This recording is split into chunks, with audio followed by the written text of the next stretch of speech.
We are the Nerdy Turtle Network.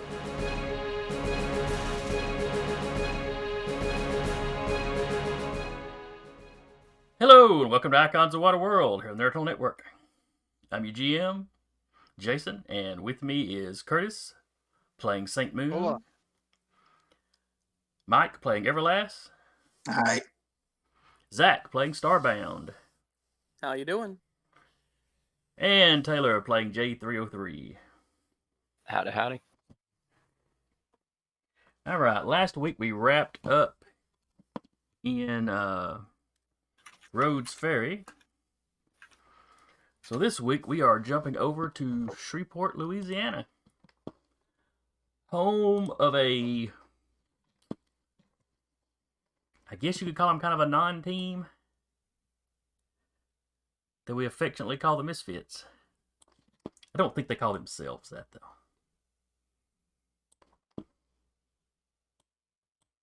No, I just call myself Jay. Me too.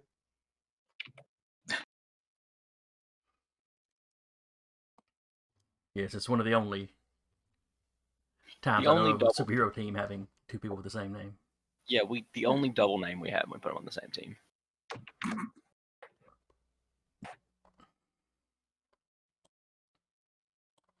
There we go. All right. So, visiting Shreveport from, was it Savannah, Georgia, we decided? Where did we decide the haunted we're based out of? Oh. Let's see. I know we've had to bring it up a couple times. I want to say Seattle. Was it Seattle? That's right. Savannah was The where y'all got Misfits? taken to meet the Crucible. Yeah. Uh, I I thought we were in Shreveport. The Misfits are in Shreveport. Oh. That's where that's where today is taking place. But Everlass lives over wherever it is that or were the haunted in New Orleans? don't believe it was New Orleans. Clearly, I need to take better notes. But I think we all do. I used to do word of my notes. Mike is the See- only one who takes good notes. See, I'm just at an elevated level of understanding where I go, there's somewhere in the world. And I just move on. I don't hold myself to things like plot or consistency. I just say the superhero shows up, they punch the monster, and we go on with our day. like Superman Riders in the 50s. Did he have super hypnotism last month? Nope, but he's got it this month and he'll never have it again. Carry on. So we're talking about where Wolfrich and Company Right. are. Is that right? Yes. Yeah, when was the last Wolfrich adventure? All I know is it's not going to be that place in Georgia where the other magic person is.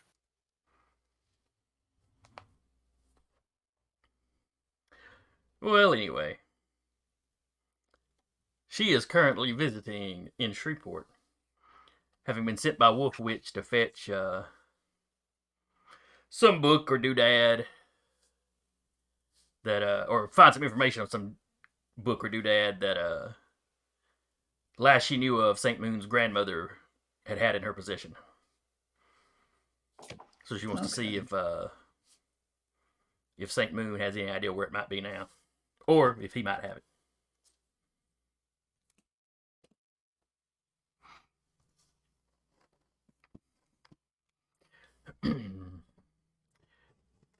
Now, we know in Shreveport that Starbound works his days as a school janitor. We know that J303 lives in is it the outskirts of town where Jay's house is? Yeah, because it's a fairly large building, or fairly large building with nice landscaping, so it's not in the center of town. And everybody publicly knows that Jay. Well, they know Jay is a robot because Jay doesn't hide that, but they think he is owned by someone who is just a recluse in his house. And Jay makes his money. Yes. Uh, No.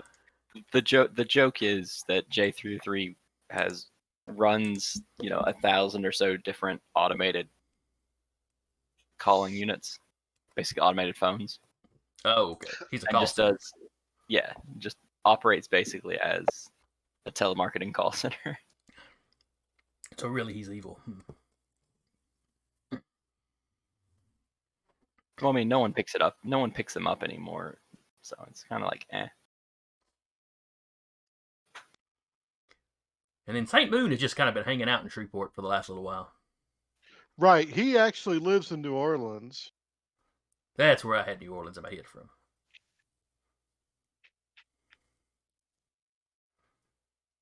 But,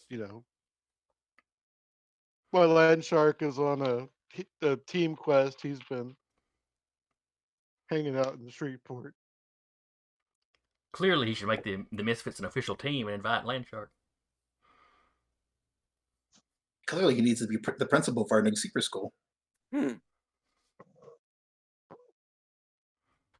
I don't think Saint Moon's the sort for that. I was talking about Landshark. Oh. Sorry. No, Landshark The needs to be world- the swim coach. Oh, right. Yeah. And for swimming class, let's go play on the playground, far away from the water.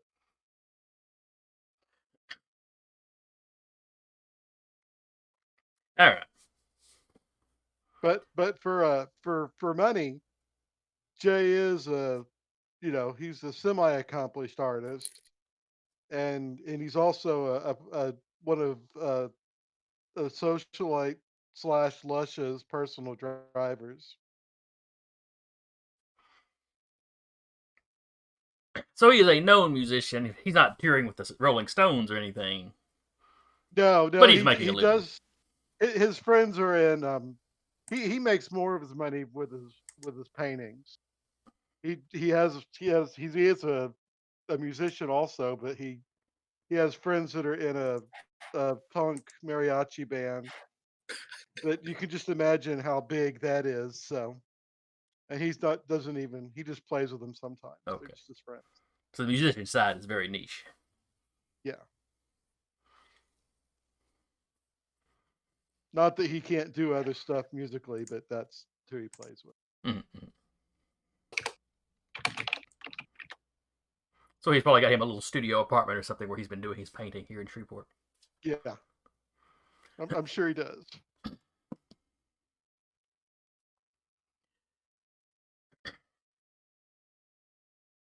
All right.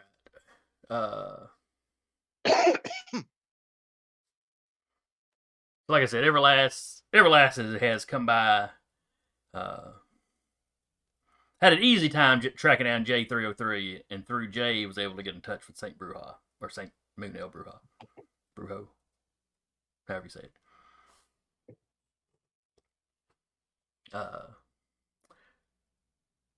it. Would Jay have kept his grandmother's things once she passed? He would have some of them. All the dresses went out the door. Well, no, because it's grandma. If you really dig into his closet, I'm sure there's a pair of high heels buried far in the back because she's a shoe. Actually, they're both the shoe aficionados. Jay wears expensive boots, but grandma has a thing for high heels. That's how you can spot which one's in control. Right. That's the first thing she does is ruin his nice boots.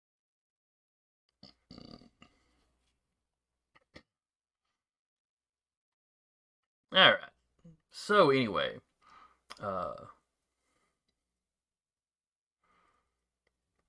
let's see. So anyway, Everlass would have come by, would have chatted with Jay about some of his grandmother's old stuff. Brought a gift that is appropriate for the fine city we are located in that everyone knows.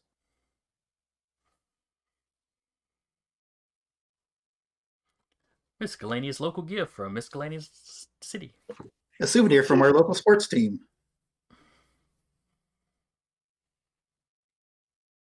Sports ball, yay! I'm about to say Miscellaneous Sports Ball. So how interested would Jay be in handing over any of his grandmother's stuff, or possibly selling it?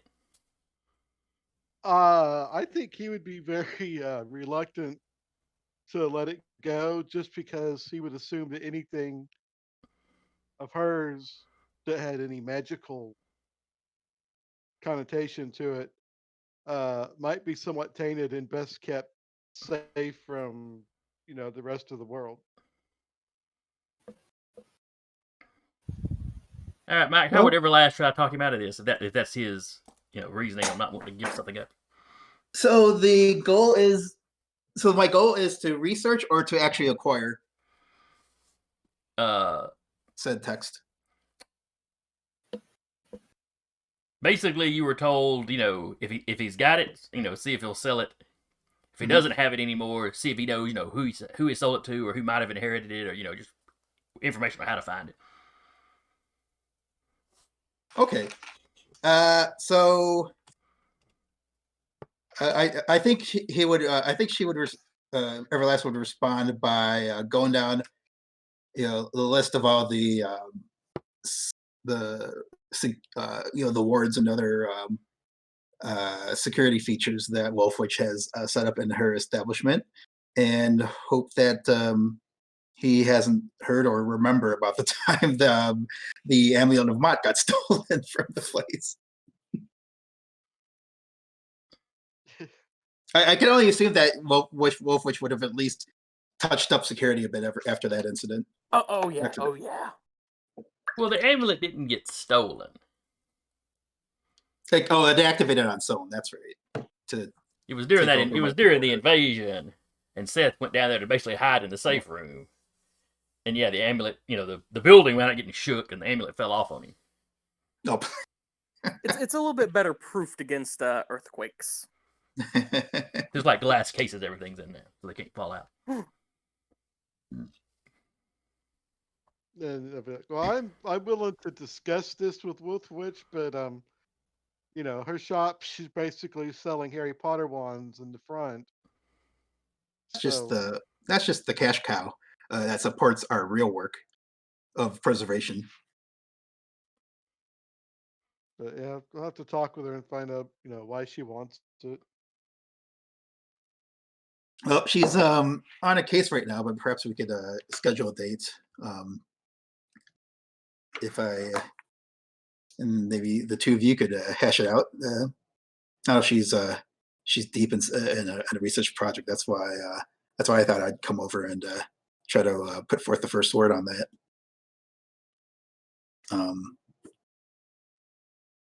As Everlast says, deep in a research project, I'm picturing Wolfwitch in her office with her feet kicked up on the desk, eating her cookies that she doesn't have to share with anybody now because she's managed to get everybody out of the shop. This book is my responsibility. I mean, is this something your grandmother wrote herself? Is it an actual family heirloom as opposed to just something she's acquired along the way? That's a good question. I'm sure he has a book of her recipes with magical salves and stuff like that, but that he certainly wouldn't part with. Oh, that's fair. Might share a recipe or two with Wolfwitch if she wanted it. Hey, that would she does love her cookies. He just buries his hand, his face his head like her and Bruce. Well, she'll probably be annoyed, but I get this is I know mystic types are very protective of your tomes and texts. Not only is it my responsibility, my grandmother's still constantly looking over my shoulder. No, well, I can sympathize for that. That's for sure. I'd never hear the end of it. I Everlast would just kind of joke about like start bringing up the stuff, the overbearing boss stuff that Wolf Witch does, and ask if your grandmother does the same. But I mean, like I said, we can talk. I can visit with Wolf Witch. I don't think there's anything in there that's a secret I couldn't share with her. Oh, well, hey, I think that would be just. I think that'll be just as amenable. Maybe, yeah, maybe. Now, would you be open to like a scribing session, as in I think like we could do actual? that. Yeah, I've started working on my mystic calligraphy. I could, it could be, we could have a crafting evening.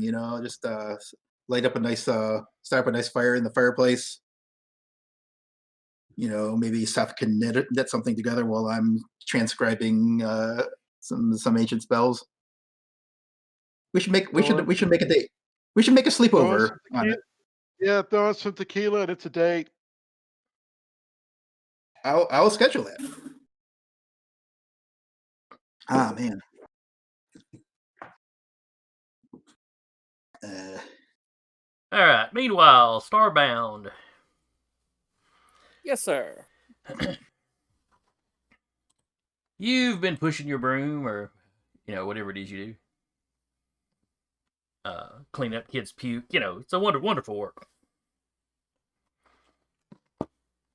My vast mental powers, I never actually have to touch anything. It makes it a lot more tolerable. And the children never get tired of watching you do it.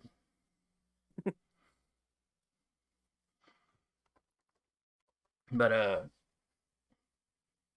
over the past few days, you've heard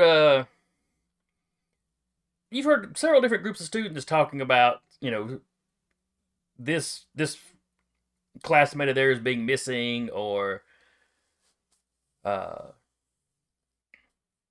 heard about Miss somebody in Mr. So and So's class being out, or several people in Mr. So and So's class being out.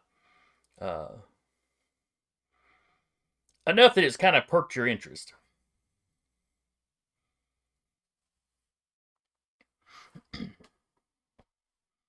Now you haven't talked to any of the school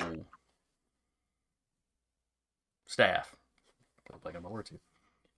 You haven't talked to any of the other staff about it, but you have heard a few of the kids talking. Because they talk around you a little more than the teachers. Despite being a gray alien, you blend in a little bit more because you're not an authority figure particularly. Yeah. And a few of these kids. If I remember high school correctly, we basically pictured all of the janitors as gray aliens anyway. I feel like if there's an alien in my school actively just doing things, I would trust him more than the authority figures. Well, you get used, especially as a kid, you get used to it eventually. Some of these kids, that guy's been there. The gray alien's been there the entire time they've been in, junior high and high school, and they live in a world full of weird stuff. So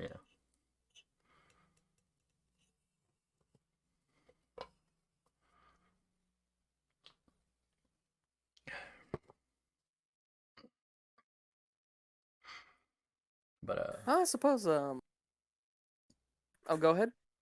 no, go ahead. What were you saying? I guess I'll actually first approach the principal about it. See if they give me any information. All right, give me your principal's name.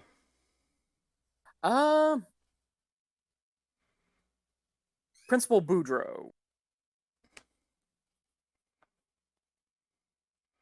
All right, Principal Boudreaux. Oh, great. We're getting lore. Hold on. Let me write this down. That most vile of threats. Is that spelled correctly for you? No, I'm quite certain that is not No. how Boudreaux was spelled.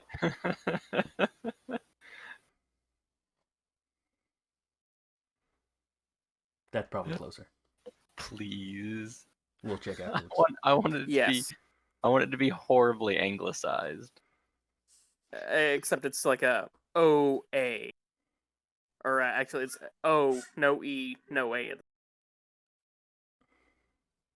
This has gotten too complicated. I'm going with Boudreaux. Anyway, we'll sort out the spelling for everybody's notes later. All right, so President, you walk into President Boudreaux's office. I'm sorry, President Boudreaux? I mean, Principal Boudreaux. It's a weird school.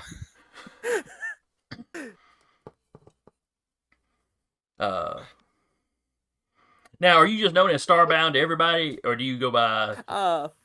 Quash is his actual name. Starbound just the hobby name. Good lord, child. I am now deaf in one ear. Then her work is half done.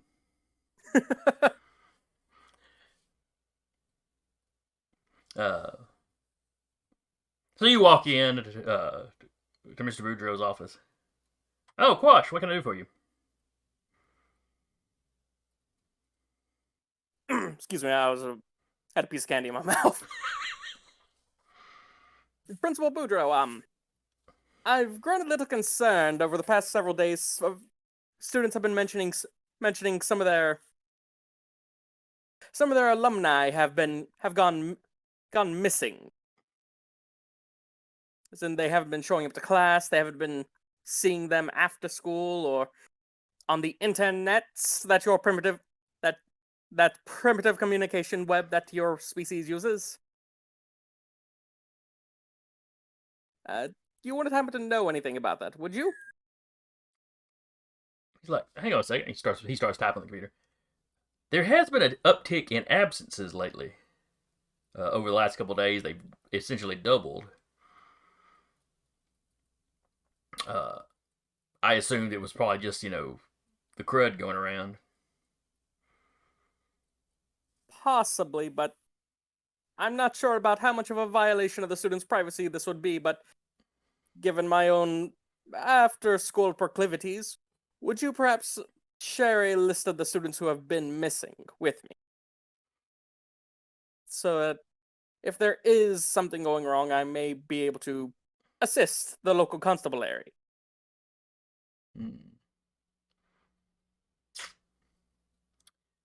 Hang on a second. Let me call some of the parents. Verify whether or not their child is just homesick, or if we've actually got missing people, missing persons. And he proceeds to go down the list, and most of the missing students, the parents don't know where they're at. All but a couple of them, of the ones that do seem to be missing, the parents have already reported to the police. So you see Mr. Boudreaux looking more and more disturbed the more calls he makes. When he hangs up the phone,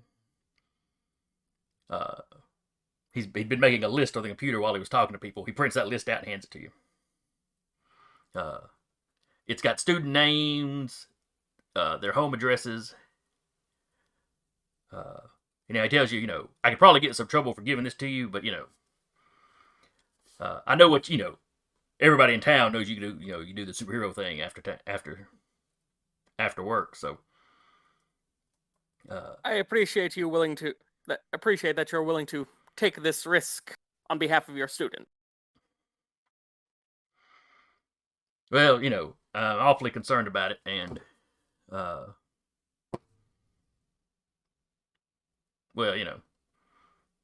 it's not, oh, how's he want to put this?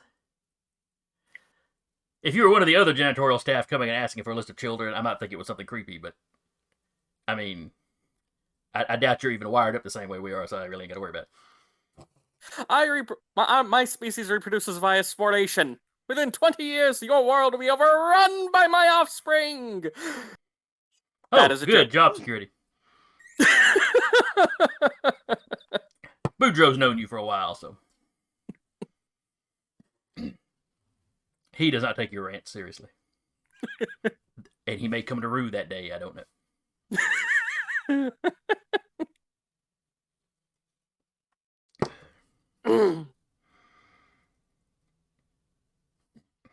But I thank him for his assistance and take out his trash and go about my day. As you leave, he's like, just remember, I didn't give you that list. Don't let that list wind up in anybody else's hands. Not a word, and not a stray thought. And I just do a little cross over a random part of my body where I'm just gonna let him think where my heart is. That way, if he ever decides to stab you there, it'll be the wrong place. I just crossed my knee.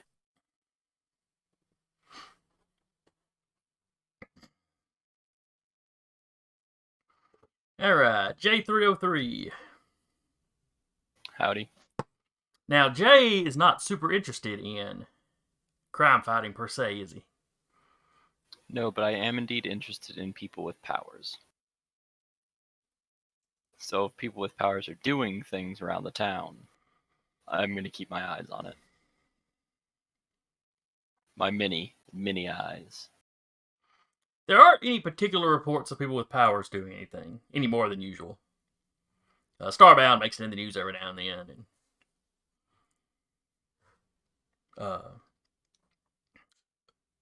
But if you were interested in that, you would also be keeping up with police reports. So you would have noted the uptick in missing persons. Generally teenagers.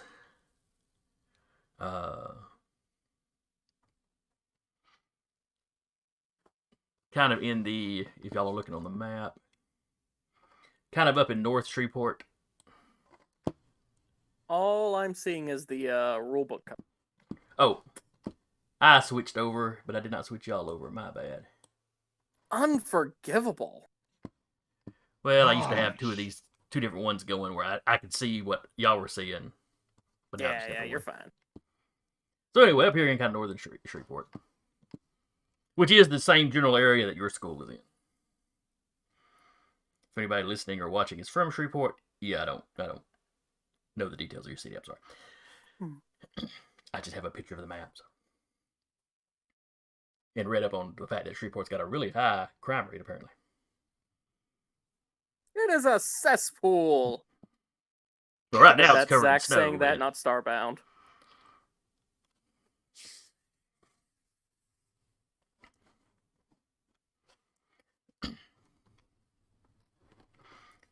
But anyway, that whole area, that whole north and northeastern part of the city has had this uptick.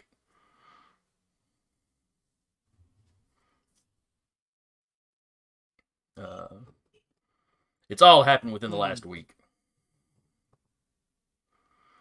The police are playing it a little close to the vest. They haven't really admitted there's a problem yet.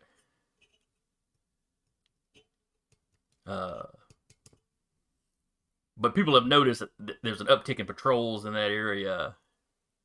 The parents in the area have been advised to, keep a close eye on their children. It's starting to get out that something's going on.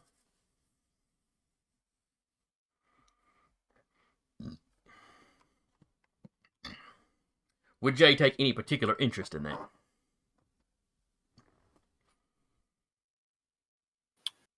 I will certainly contact my friend and confidant, I would certainly contact my alien friend that I know is a superhero. That I also occasionally ask to work on his spaceship and never get approval to. You might break it. It's already broken. You might break it more. You might break it worse. You might destabilize the compressed supermassive black hole. What if I just don't touch that part? Do you know what that part is? No, but you do. No, I don't. I just know it's in there somewhere. I can change the antimatter and that's it. Come to think of it, I think that might be why it broke down in the first place. All right, J303 just finished his game of 5D chess. He can pay attention now. All right, so you give him a call or whatever as soon as you know school's over. Yes, yes. Ring, ring, ring, ring. Jay, my good friend, if this is about the starship, no. This is J303, and this time it's not about the spaceship. There's been a lot of disappearances lately of very young children. So I'm here to both cast blame and see if you're looking into it. As it so happens, I've begun my investigation of several of these disappearances, at least for my own personal student body. I have, through means both mundane and extraterrestrial, obtained a list of the missing students. I'm going to assume that list is conveniently of students from the school you work at. Yes. I'm glad all of my calls are privately self-recorded and not transferable to any other places. All right, do you need assistance? Actually, your assistance would be greatly appreciated. Cool. So where are you hiding them? I'm sorry, what? That was meant to be a joke. That was meant to be a joke. You know, after the first 5 years of abduction and probing jokes, you think they would get old, but yes, they in fact do get extremely old. Very, very quickly. Well, good thing for both of us that it is impossible for us to tell each other's ages.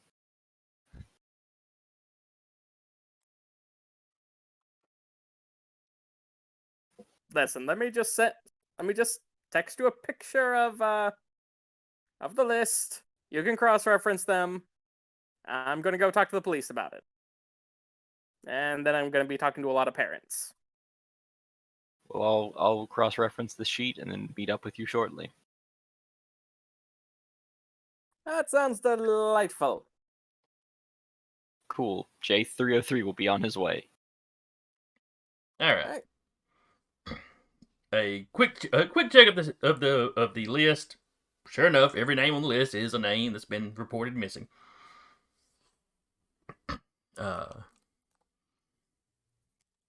The names on the list they match up with the overall demography of who's been missing over the entire area. You know, same age range. Nothing sticks out about that. What is the age range? I know there's students, but we're talking junior high, high school. The youngest one is 13. The oldest one is 17. Most of them are more 15 to 17 is where most of them fall. The 13-year-old is kind of an outlier.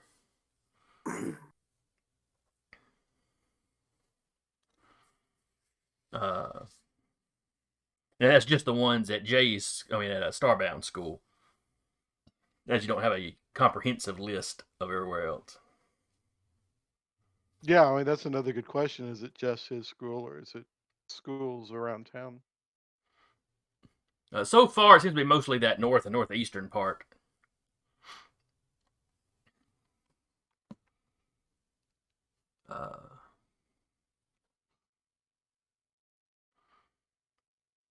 All right, so Starbound goes to talk with the police. Yes, sir. All right. The desk sergeant looks up as you walk in. Kind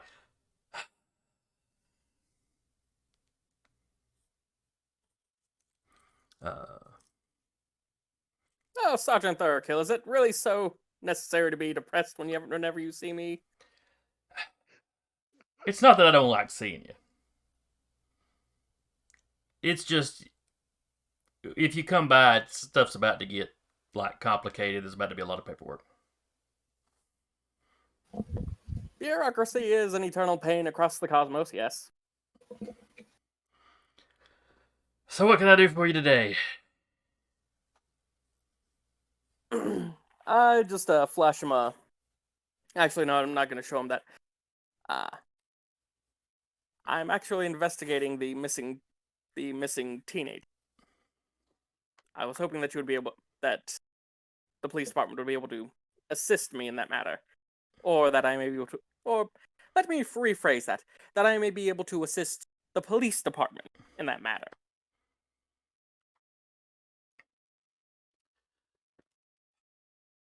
Well, there's a very limited amount that we're allowed to hand out to the public, and despite your proclivities, you do just count as a general member of the public. So, this list of missing persons that I've got on my screen, I couldn't possibly show it to you, even though I can sit here and read it all day. He keeps staring at it, and he cuts his eyes to you, cuts back there, and then slowly taps his head.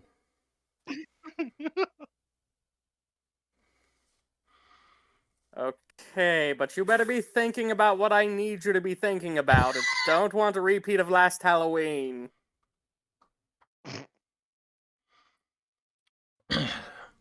So you jump in his mind to get the list? Yeah. The first thing you run into is him thinking about his wife and the sexy Halloween costume she had. God damn it! Look, you brought it up! I wasn't thinking about it, and then you said that. But why a slice of pizza? Some people really love the pizza. But he refocuses on just, reads through the list.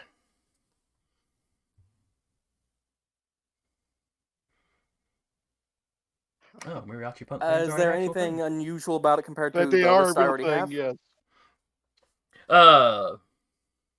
No, the age range seems to match up. One thing that is noted in the case file is, they were all, all high school students. So now I'm blanking on exactly what age that would make everybody. What age are you through junior high?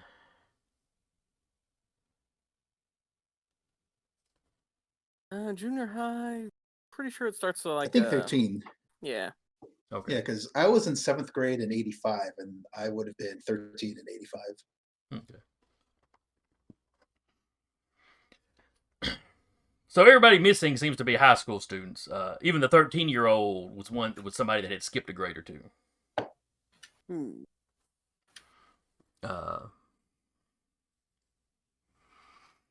you get a list of the 3 or 4 schools that it's been happening in.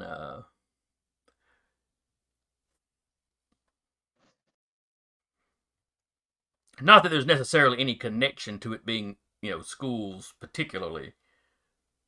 Though most of the reports are, the parents saw the kid leave for school and then they didn't come back. Thinking back to just the students from my school, do I know off the top of my head if they've ever exhibited, like, say, behavioral issues or anything like that? The Like names you troublemakers recognize on or- your list, 1 or 2 of them have, but it's not something. It's not something that kind of goes across the board.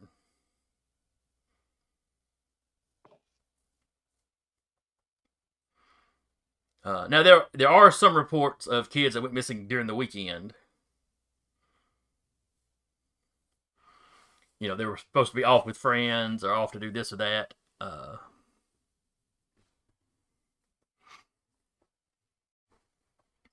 Since we're not dealing with pandemic in the game world, they can still be going to movies and stuff. Lucky birds. Anyway. Well, I know they got to worry about alien invasions and stuff, so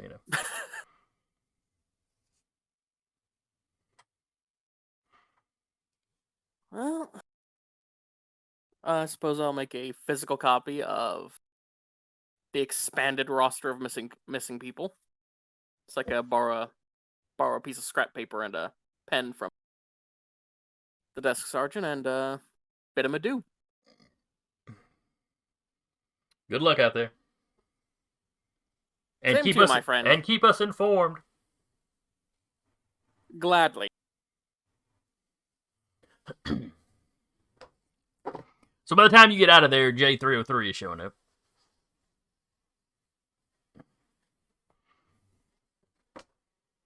I hand over the extra names I've gotten, and that other information. Just let them know. Yeah, it's nothing really stands out from the students that have gone missing from my side.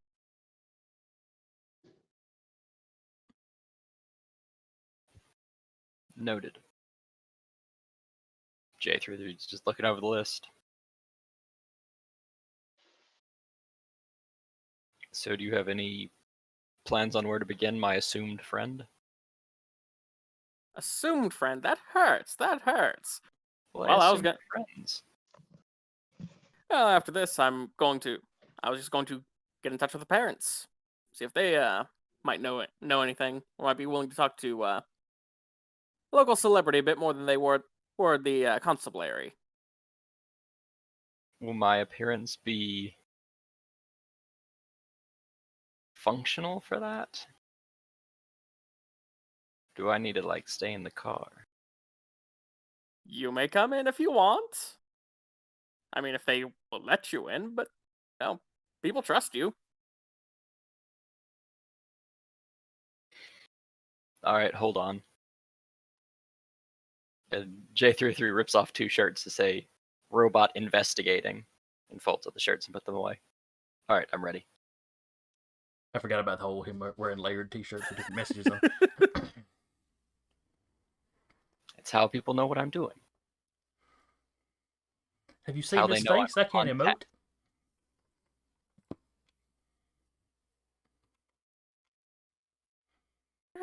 I guess we'll just head to the nearest missing person's parents' residence. Okay, go you down get from there. there. There's one car in the driveway. We knock on the door. A woman answers the door. Yes, can I help? Greeting. Hello. Can I help you? As you know, I am Starbound, hero from space, and this is my friend Jay. Oh, the celebrity robot that lives robot. outside of town. Yes, I've heard of him too. Starbound, when you say that, you really need to have a way to make your voice echo when you say space. Hero from space. I'm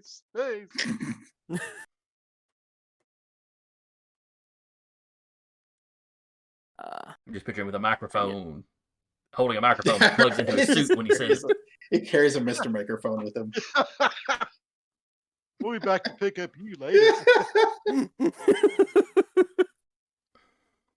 Just just gonna let you know we're looking into your son's disappearance. If there's anything you'd like to talk with us about, what do you know?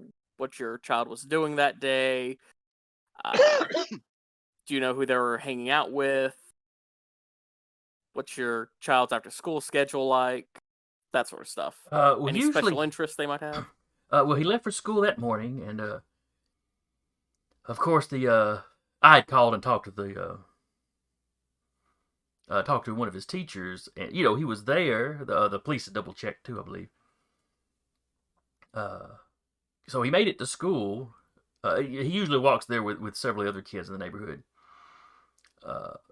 Coming home, it's usually just him and Richard next door.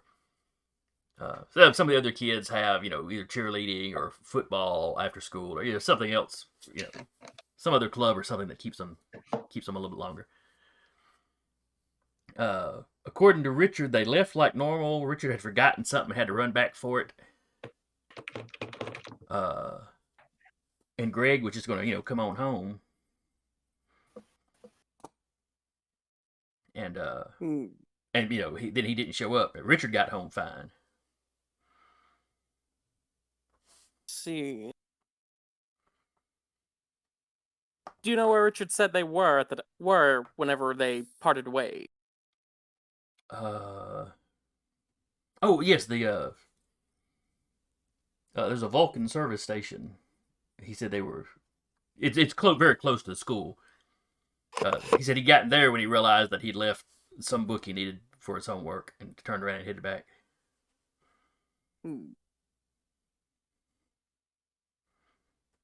Thank you for your assistance. We are doing everything in our power to make sure that your son is found and returned. Thank you. I'm worried sick. I understand. And she watches as you leave. You can't.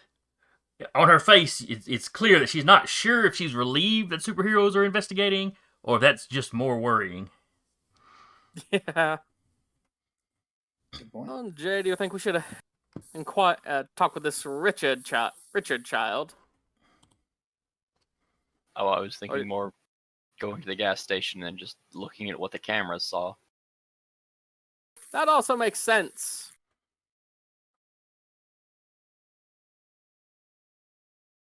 Yeah, guess we'll just shake down the gas station. Whoa, friend. There's no need to actually go in that dirty place. I'll just look at the camera and see what it saw. I'm just going to hack it. I'm a robot. I can do these things. Ah, yes, the terrifying capabilities of synthetic life forms.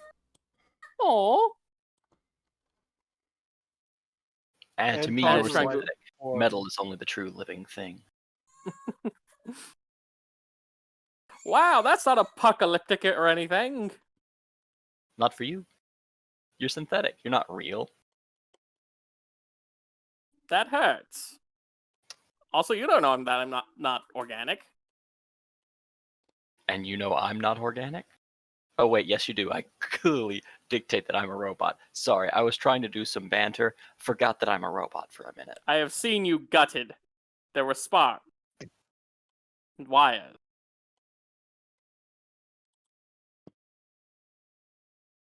All right. Can Jay interact with technology from a distance? Interface. Okay, that's what I was thinking. Give me a technology roll. Be intelligence technology. Do I not actually... Oh, wait. Okay, using interface, it'll be... Does my interface modify that as well? I was thinking interface just allowed you to do it at a distance, and that the ranks. I have ranks, so... Well, the ranks would be like the distance away. But let me double check and be sure. Because I've got a preset for looking at it, which makes me think... Oh, you use the higher of your interface or intelligence levels, including appropriate specialties. Okay. So it will be my intellect and technology. Got it. Against intelligent computer systems or self-aware robots, the power works like telepathy. But you're hacking a service station's security Camera system. Yeah, just to see. Good. Got a 14. All right. And the difficulty you got to beat.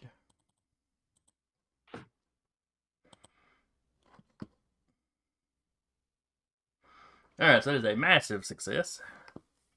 Say it's just look through the very specific time of after school, looking for two children coming in, then parting ways. And I'm a robot, so I don't have to do this at human speed. Yeah. So yeah, you grab the appropriate time frame.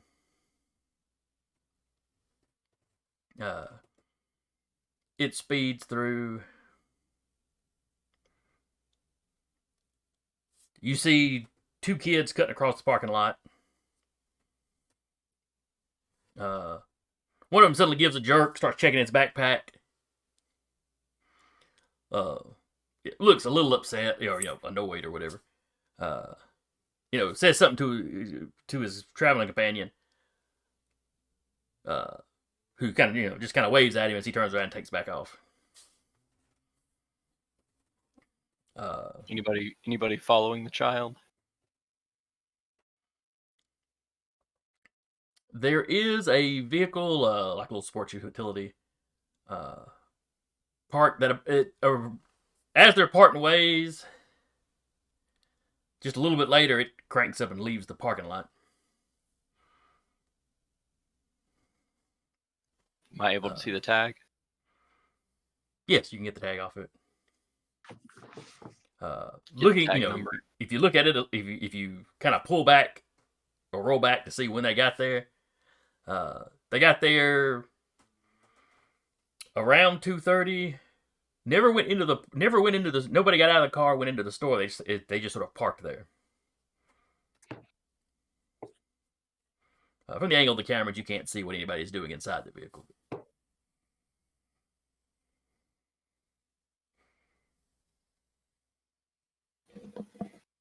That sounds suspicious. But I got the relevant information to make it seem suspicious. Mm-hmm.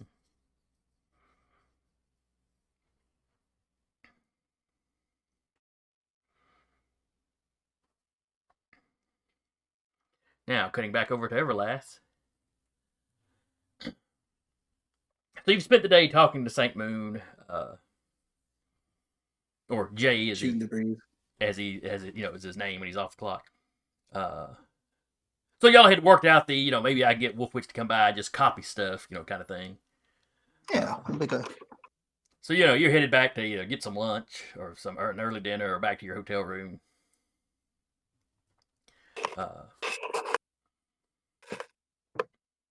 And you haven't been you're not too far from Jay's apartment or Jay's loft studio yet. When somebody steps up, beside you, just walking down the sidewalk. Hey, I've never seen you around here before. Who's that? I look and see who's addressing me. Yeah, younger dude. Well, not younger than you. Guy's 19 or 20, maybe. He's dressed,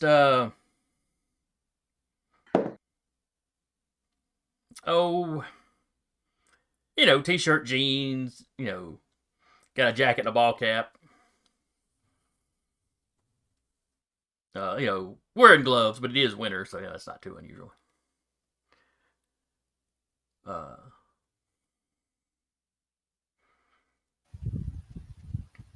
him a little bit of a beard. Yeah, Everlass responds with a rude gesture and an invitation to, let's say, take it somewhere else. In the appropriate parlance of, maybe a little cleanup from what she actually says in real life. But yeah, she tells him in no uncertain terms to bug off.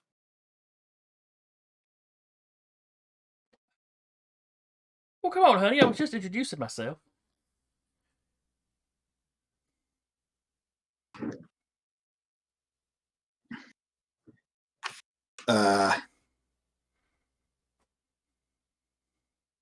Yeah, she just says like, what did she say? What would a teen say? Something along the lines of, this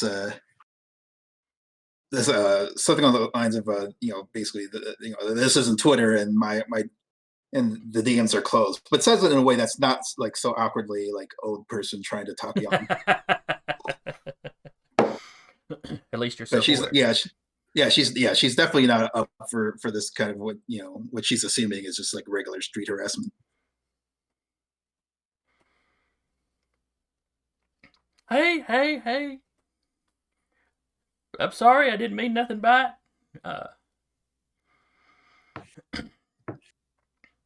I just thought you were new to the area. I was going to offer to show you around. And he's keeping pace with you the entire time. Right. He certainly hasn't gotten any closer to you or put a hand on you, but he's not really backing up any either. Right. So at this point, she just grabs him and like holds him up against the nearest surface and says, I'm not, that basically that tells him that you're not gonna find some you're looking you're how does she put it? Basically she's gonna tell him that he's like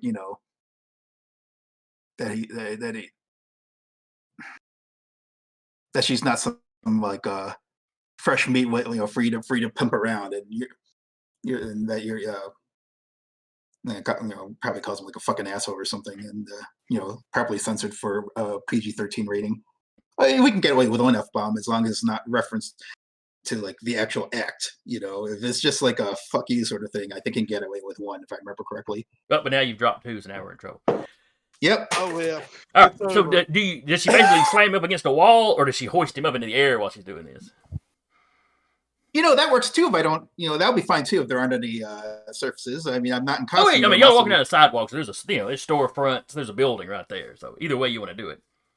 Yeah, it'd be funny if it was like actually by a storefront window and someone's like just trying to like mind their own business, stalking the window, and I'm like, giving the business to this dude at the same time from the other side of the window. So Yeah, but Everlass certainly has spent enough time on the streets to know how to not to brook this kind of bullshit for long. Mm. So And this guy's giving a creep vibe. Somebody that's been on the street. This guy's giving some kind of creep vibe. Oh yeah. Might be a dealer, might be a junkie. Could be either one. Mm-hmm.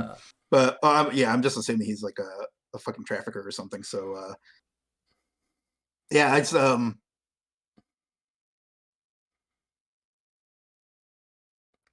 So, anyways, are his feet up off the ground, or did you just shove him against the wall? No, they most certainly are off the ground. Which is saying something because she's probably not that tall in the first place, but she gets him off. His eyes go wide at that point. He didn't seem overly surprised when you grabbed him, particularly. But when you lift him up off the ground and slam him against the wall, his feet are kind of kicking a little bit. I think he does. I think what she does is like starts just. I think she's gonna start just like publicly shaming him, just like holding him up for everyone to see, and just calling him out as a predator for everyone to see. And if there are any police coming by, so he's kicking his well, feet, they're not. And he's freaking out a little bit. Start screaming, "Get her off me!" Yeah, I'll let her go. I'll let him go. Excuse me.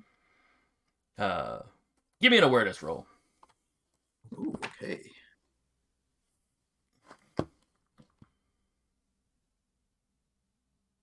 Let's see. Oh, okay. So we tied. Oh no, that 6 was the one I rolled against. Oh, I see. Oh, I see. I'm looking at the wrong. Yeah. Okay. Well, I'm not aware. It looks like. All right. I think he's just like. So just about the time that you realize, he's looking over your shoulder while he's screaming, "Get her off me!" Okay. But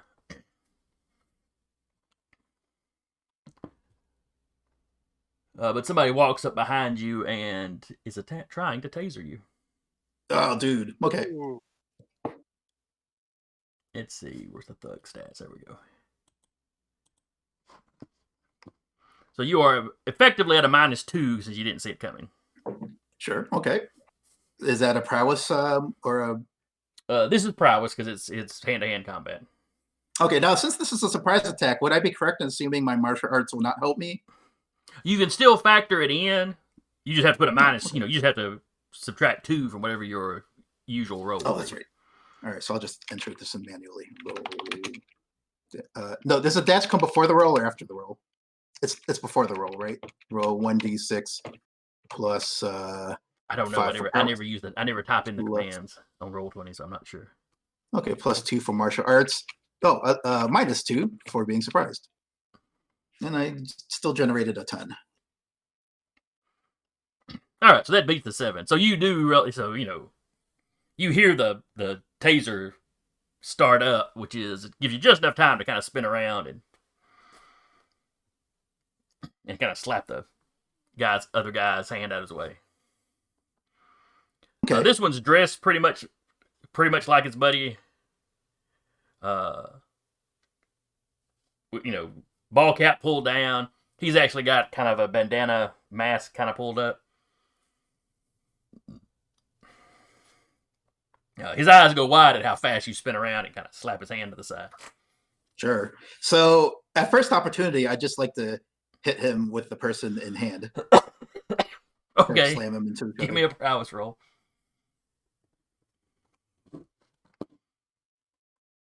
And I generated a 9. And he generated a 5.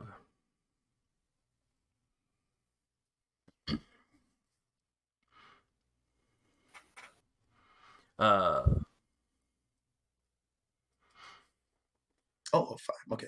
Yeah. Not quite massive success. So that's a major success. Yeah. Might send him across the street. That would be pretty cool. So, well, you got like Everlass got what? Strength of 8. That's correct. So yeah, you kind of half spin around, slap the gun or slap the taser to one side, and then with the other hand, it's still holding his buddy. You just kind of turn around and smack him, and they both go kind of flying out into the street.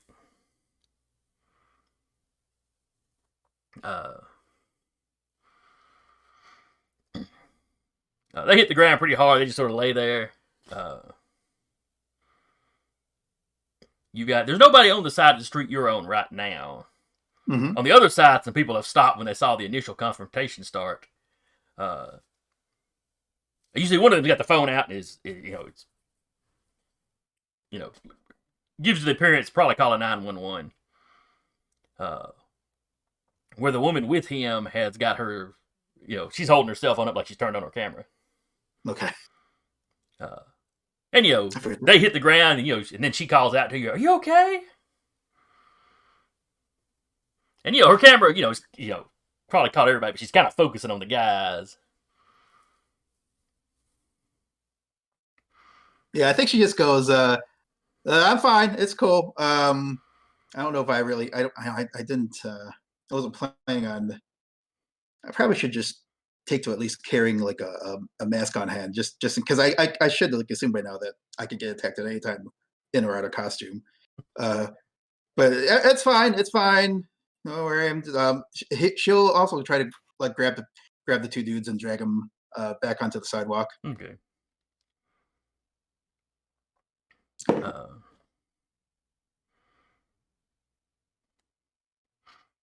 And would she'll if she gets the opportunity, she'll like look for ID and see what's up with these people, with these dudes. Neither of them have a wallet on. Okay, figures. Though as you're dragging them on the sidewalk, a few yards down where there's another street that cuts through. I also check for I check for identifying tattoos that might indicate some kind of cult membership. They do both have multiple tattoos. Nothing that screams occult to you, though. Okay. As you're saying this, there's an alleyway a few yards down. I haven't heard word one about that a truck with a camper kind of pulls out, Oh. and the driver is looking wide eyed at you, at what's going on down there. And then he turns and drives off the other way. Quickly, Really? but not like he's speeding or squealing tires or anything. Did he look like he could have been like a buddy? Did they look like the same general age, or at least similarly tattooed? In you do see a tattoo on his face. He also had a ball cap pulled down and a scarf or maybe a mask like that other guy had, but that he didn't have pulled up. All right. Well, I'm going to go ahead and make a rash assumption that he was the getaway. If I was to be abducted, they must have had some quick getaway sort of thing, and I'm going to assume that dude is it in the camper until I find out otherwise. But I think she'll make a snap decision to pursue. Without the 2 dudes, you probably just like leave them behind at this point and just head for what I hope will be the next rung in the ladder. All right, so Aaron Everlass got a speed of 4, so that's fast car fast. Mm-hmm. So you take off. Oh, and if I have I think I might need I think I would have the wherewithal to like maybe give Saint Moon a call and say, some jackasses just tried to abduct me. and I'm in pursuit. In case he wants to join. In case he wants to join the party. Yeah, I just read off the nearest intersection as I'm running. As I'm running up to the bumper. No, you're on foot, right? Oh yeah. That's all right. I can keep up, and then some. Jay will have a motorcycle. What's that? So Jay has a motorcycle. He's not going to run after the guy. He'll get on his motorcycle. Okay, that's right. You're a J. I keep forgetting you're a J also. So yeah, so Saint Moon jumps on his motorcycle, takes off. Nice. You pass the two unconscious guys and this couple over the other side of the road, who are now, but now, she's got her camera out, looking at the distance where Everlass just took off. I'm gonna be on the superhero version of TMZ. Well, luckily they were across the street from me, so maybe they won't have much of a close up of your face. As you take off after the truck, the driver is clearly, checking his mirror and sees you coming and just floors it. Mm-hmm. But this is basically a pickup truck with, like I said, like a kind of a camper, the kind of camper over the bed kind of thing.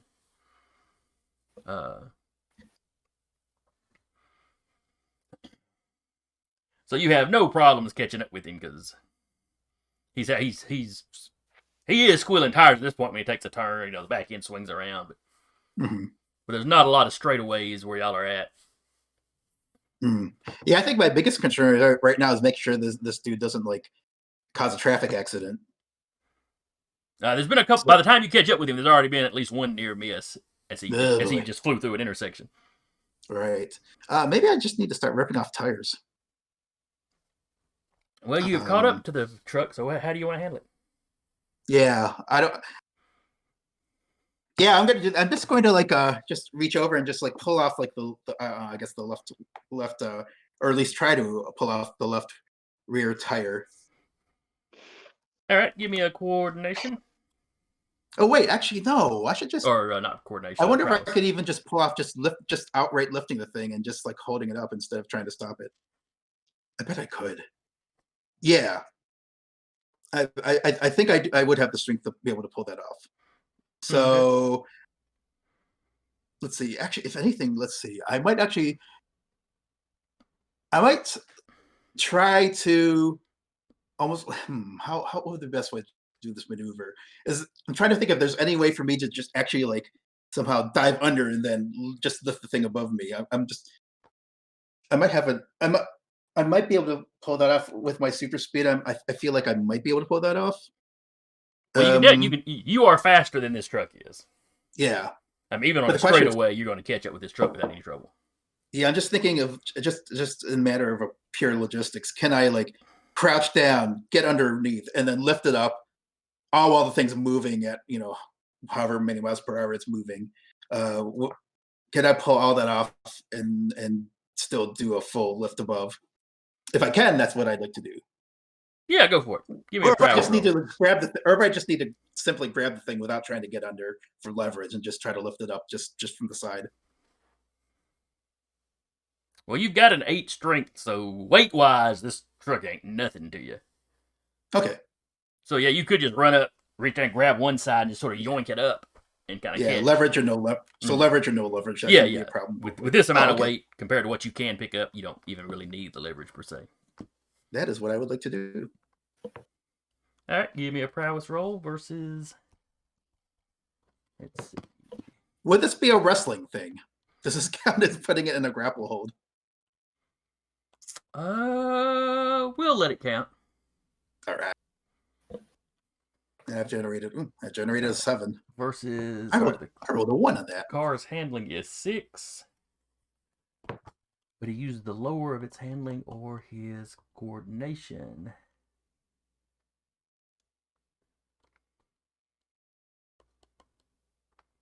I have been boning up on the vehicle rules of late. I'll tell you one thing. Everlass is getting sick of dudes trying to get her in captivity. That's for damn sure. Nice. Oh yeah. You soundly beat them. So that's you rolled a 7, they got a 3, or he got a 3, I should say. So that's a major success. So in wrestling terms, I think that basically puts him in a full hold.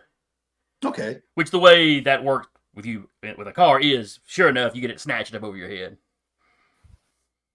Good. So it's not like it's not like I'm just kind of hanging on while it's still moving out of control. That's good. The cars coming up behind you have already slowed down and stopped. You know, when the truck went buzzing past them, and then a person on foot ran past them.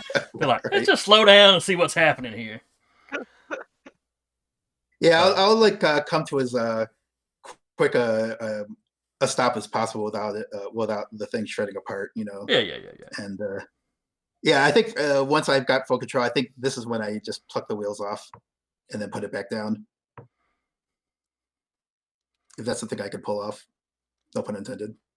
Oh, sure. You set it to the side, pop each tire off.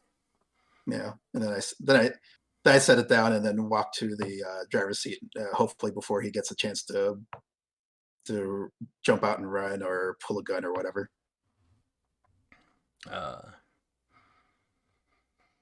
Yeah, he's still seatbelted in, and like when you pick the car up and set it to the side, yeah, he's just sitting there, just white knuckled on the wheel. Am I there? Am I there yet? Yeah, you caught up now. Motorcycles are pretty fast. So by the time she's plucked the tires off, yeah, you're there. A crowd is gathering. People are filming this. Mm-hmm. Great. Just in time. So this is apparently the wheelman. I knocked out the two who actually tried to abduct me, and I'm guessing this is who they would have who wanted to drive me away. I'll whip the driver's side door off. As you're walking up, he reaches over and clicks the lock down. Oh, right. And then you just grab the door, the whole door comes off. You don't happen to have any like mind reading or convenient interrogation spells on hand, do you? Oh, I could. Like that, and I just look at the guy in the car and shake my head. It's like, that's not cool, SA. I didn't do anything, man. I was just driving my car or a truck. This crazy chick runs up behind me, starts tearing my car apart or my truck apart while I'm driving it.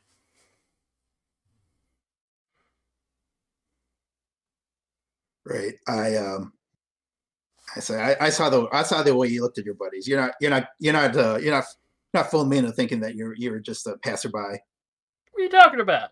You were dragging two unconscious dudes off the street. That was alarming. But it wasn't none of my business, so I just kept going. Well, I can do a mental control spell to try to make him cooperate. Okay. Or mind control. If you think you can get past the thug's massive willpower, go for it. Yeah.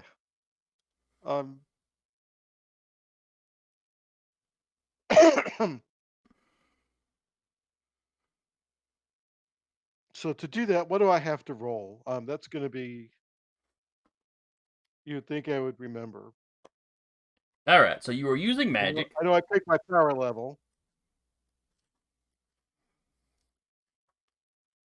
And I'd like to go ahead and do it level 8 just to make sure that I get them and we get answers we're looking for. All right. It takes a page of preparation. Right. Not for him.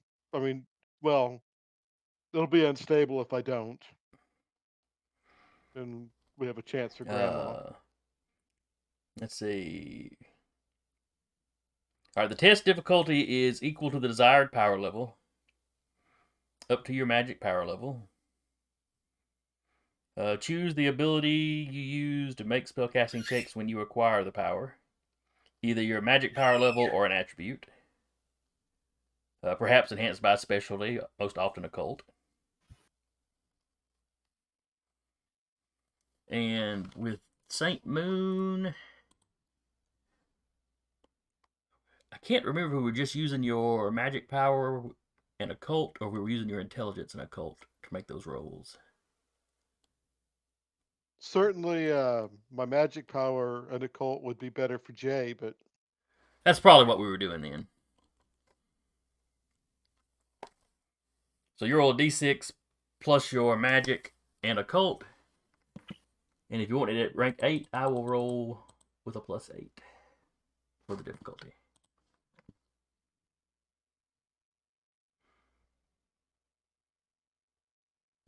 and I will take a preparation to avoid Grandma popping up.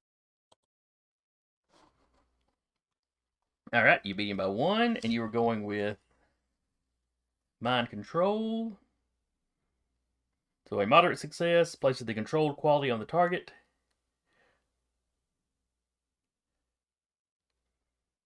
Make a new mind control versus willpower test at the start of each page to maintain. Oh wait, I'm sorry.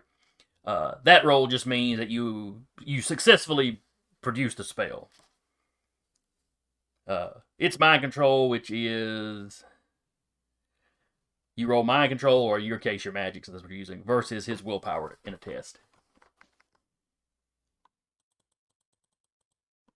Okay, and I just wanted to tell us. Yeah. All right, so give me another roll with your magic. Just the magic this time, not the occult, because Right. this is just how the spell's working. All right, so you rolled a 12 versus the 7 he rolled. So that is a massive success. Place the controlled quality on the target. Concentrate to maintain it for an entire chapter. So yeah, you got control of him for a while. He kind of blinks. You see his eyes dilate, and his expression goes kind of slack. And Everlast ripped the door open, right? Right. He's still sitting buckled into the truck, but yeah, Right. his driver's side door is gone. So I'll just smile at him and I'll pat him on the shoulder and say, So tell me, Mikahone, what were you wanting to do with this nice girl over here? We were going to pass her off for some money. To who? I don't know. They're always in a cloak.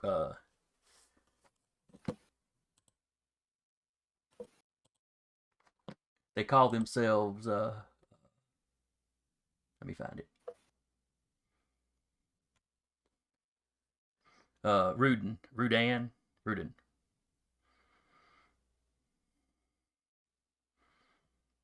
Does that ring a bell to either of us? Neither one of you know. And how did Oh. you get hooked up with this Rudin? Oh, she approached one of the head guys. She's been hiring the local gangs to bring people to her.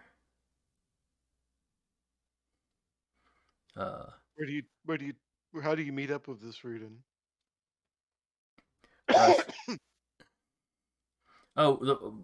The boss has got some kind of walkie-talkie or something she gave him. When we have a load to deliver, we let her know, and then she gives us a location to show up at. I'll look at Everlast. It's like, did we just leave their boss on the sidewalk? You don't look like a boss. Where's your boss?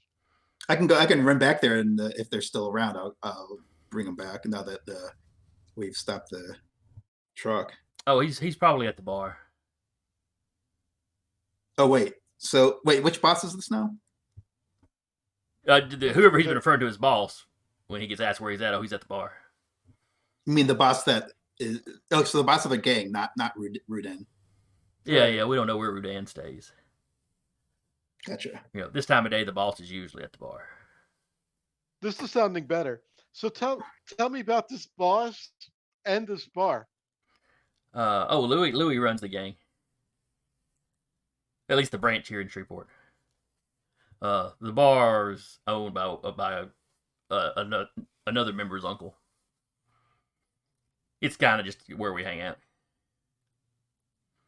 Do some business out of the back room. What bar?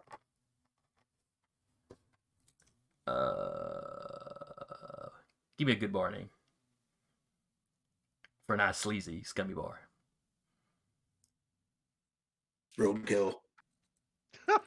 Roadkill. The Roadkill Bar. It's an old biker bar on the edge of town.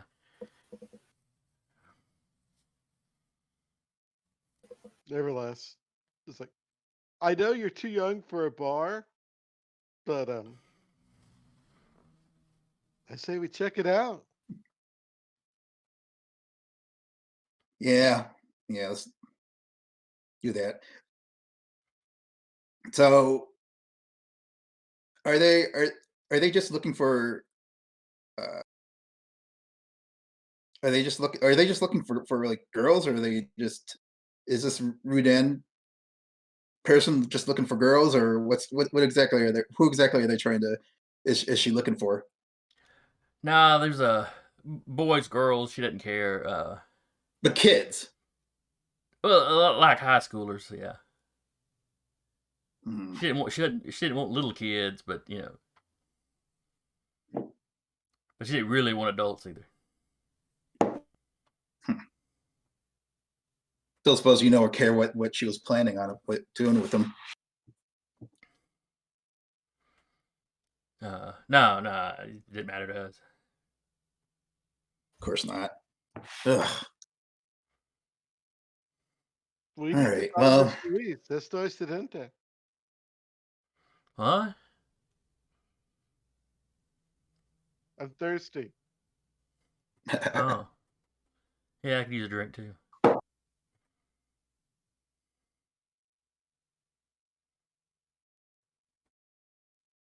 You got any friends who might want to get in on this action?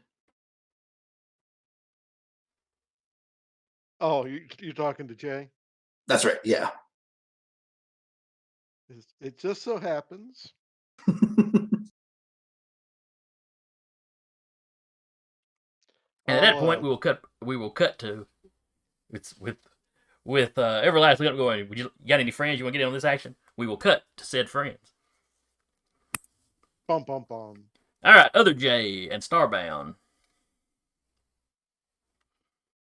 Where would y'all's investigation have taken you next? Presumably figuring out where this SUV is.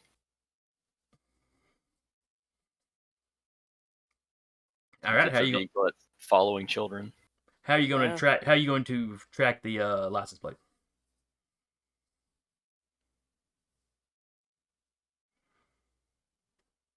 I'd assume look it up in the DMV database.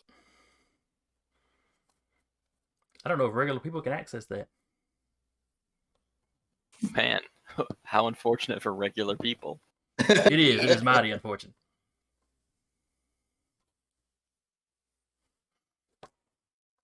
So is the robot guy going to hack it, or is the mentalist alien going to go hack a DMV employee to look it up? You have so many options. All of them I'd intrusive.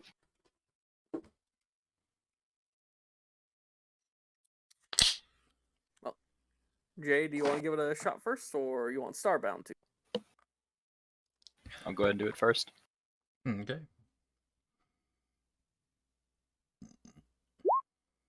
Throwing down a 12 when we reach a location of DMV access.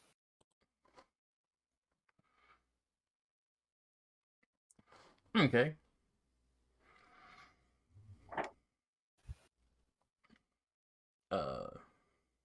Once you get close enough and access, you actually have no problems. You basically just monitor one computer until one of the workers puts in their password, at which point you're able to access the system.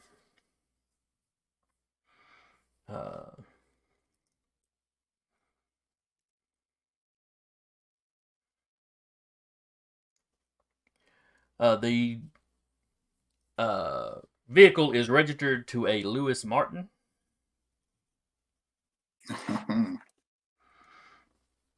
A 64-year-old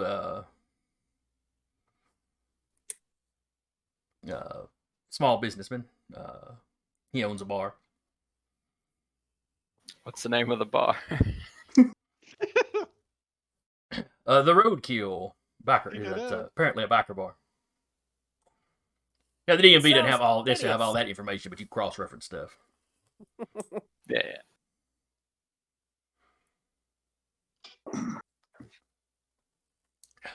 Joe, go ahead and tell my estranged friend this information. Well, it appears we have our next stop. I'm not allowed to ride on motorbikes.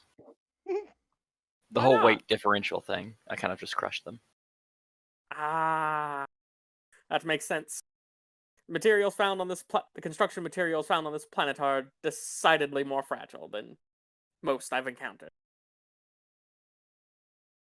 You don't even have carbon nanotube dinner plates yet.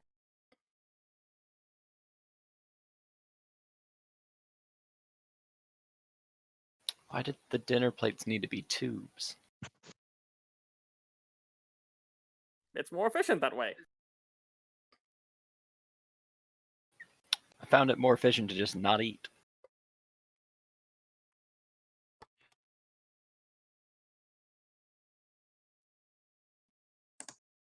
Are there any Now, special anyway. preparations you feel you should take before we go there? I feel like I will be fine, but your form is a little bit more fragile than what my abilities permit. Or you're a little bit more fragile than what my abilities give me. Grant me a bit of. I'm a little bit more sturdy compared to you. Bleh. You're sturdier than me.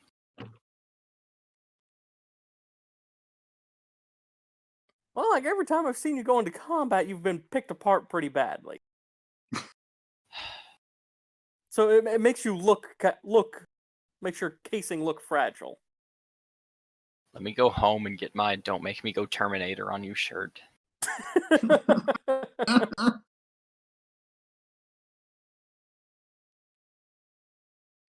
It's not one I regularly wear because it's threatening.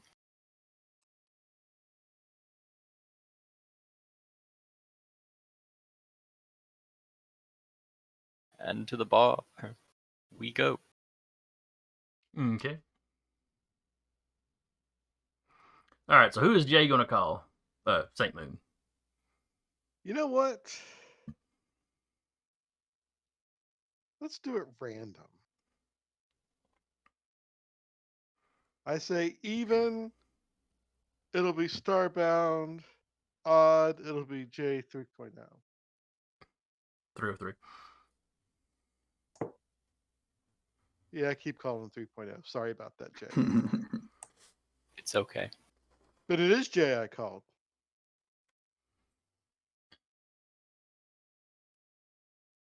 Is Starbound still next to me? Mm-hmm. I put it on speaker. Wait. Oh, hello, other Jay. Hola, Mr. Roboto.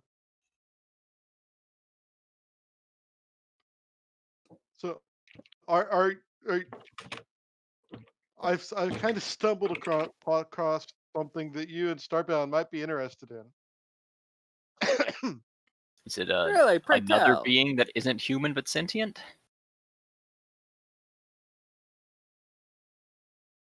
I haven't got that far. Does it involve All child I abduction? know, all I know is this sleazy guy Luis is at the Roadkill bar collecting little Ninos for Rodan. Have you you've been really trying to fight your grandma off today a lot? Rodan, as in the painter or the gigantic monster? Because I feel like we need to call in backup if it's the latter. Think about who I live with. I've stuck watching giant monster movies an awful lot. Oh, that sounds terrible. Genuinely. But no, I don't know. I don't know anything about this Raiden chick. Luis is my only lead.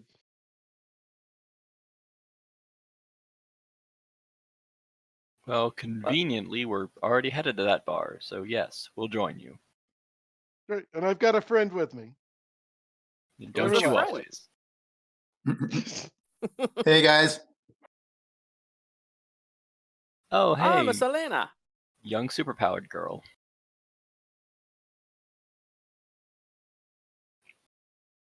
Girl, woman, whatever. Not being particular. I'm sorry. Didn't mean to be rude.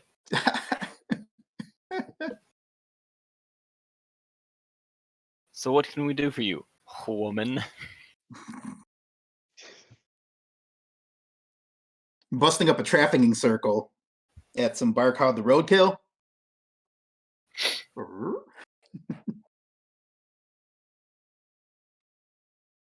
We'll be there in a bit. No reaction to us calling out the Roadkill. Well, I mean, I already said something about it to Jay. Oh, you did? Okay. Oh, right. But, okay.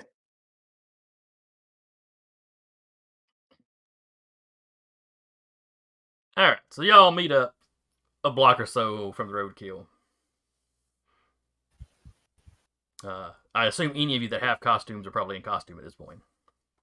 Yeah.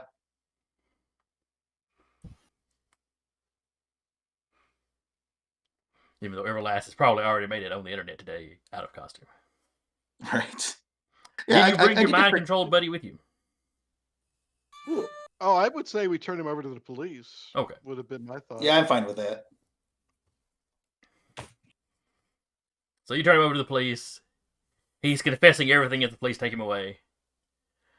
Though one of the detectives is like, don't know how admissible any of that's going to be. You know, considering your own camera casting some kind of spell. You know. So, I wasn't really thinking about when I asked for that. I wasn't really thinking about court. You know, I was a little more focused on just breaking up the circle. But Oh yeah, the detective is not upset about it. He is like, you know, if you find those kids, that's more important than busting one of the flunkies. But as long as we don't screw up and bust up the wrong people, it hasn't happened yet. Right. Keep our fingers crossed. He's not getting off scot-free. He was driving the van that was supposed to kidnap Everlass. that'll be up to the jury. You know. So do we just go into the bar and start asking for Louise? It seems the most efficient route. But I may just stay out here and probe the minds of the denizens of this fine, high-class establishment until I find Luis. Or any Okay. further relevant information.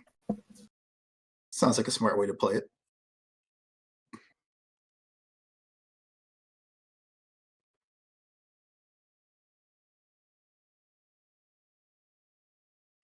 All I'm right. going to go in and take a look. I'm going to get a drink. I'm sure I'd attract all kinds of unwanted attention, so I'll stay out here with Starbound. And Jay doesn't have a cool superhero costume anyway. Oh, I forgot. Telepathy is line of sight. Are there any Oh. exterior windows I can peek through? There's a front window. Are there any side windows? Yeah, they're kind of dirty, but I guess if you walked up and brushed one off, you'd be all right. I'm going to very carefully sneak up to one of these side windows and try and peek in without being noticed. Give me a coordination roll. If you've got anything that would add to your stealth, you can use that. Nice. Oh, that is nice. All right, so that's 12, and a thug's awareness is a 2. So that's a major success. So yeah, nobody notices you peeking through the window. Alrighty. And just start eyeballing people and poking through their brains. All right, give me a brain poke roll.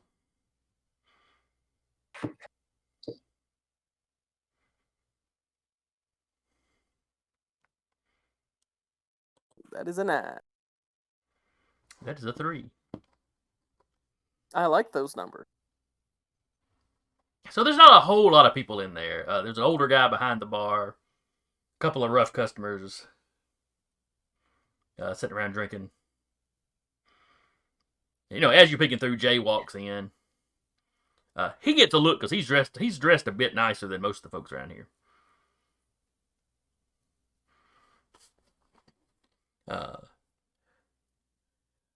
The first guy whose head you poke into is wondering how much money Jay's got on him. But then he's thinking, can't really knock him over in broad daylight, Not Luis's bar, especially. He'd get all upset. And I You was don't just calling Luis because I thought that would be like the character in Ant-Man. It's Lewis, but right. Jeez. Louis would never do us wrong.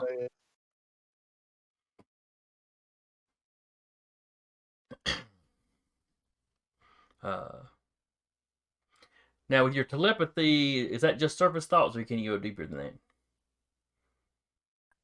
Let me check. I'm pretty sure I can go deeper than that. It just requires extra roll. Telepathy. See if Adobe will cooperate.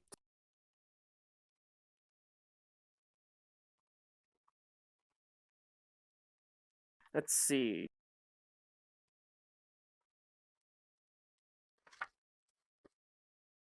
Reading particularly deep, forgotten or long ago may require. Particularly deep, forgotten or long ago memories might require a higher degree of success at the GM's option. Okay, well, all right, then what is it you're looking for specifically in this guy's head? Any information about, was it Roham? I thought it was Rodan. Rudan, R-U-D-A-N, Rudan. I believe is how you spell it.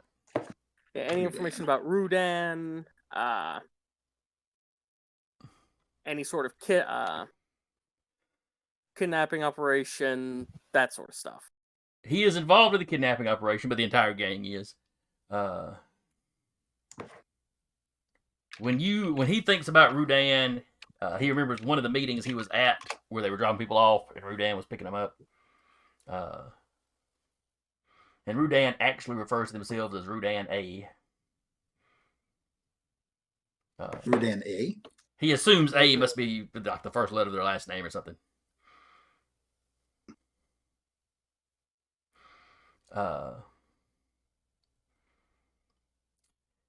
Interestingly, his memory of her introducing herself, she has a very strange accent.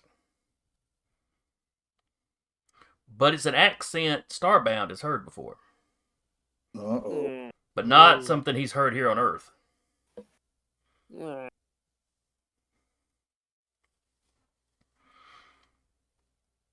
Let's see. Where have I heard this accent before?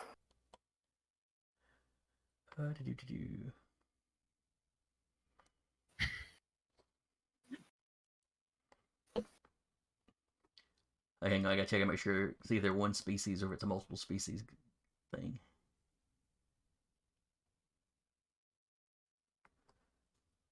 Yikes.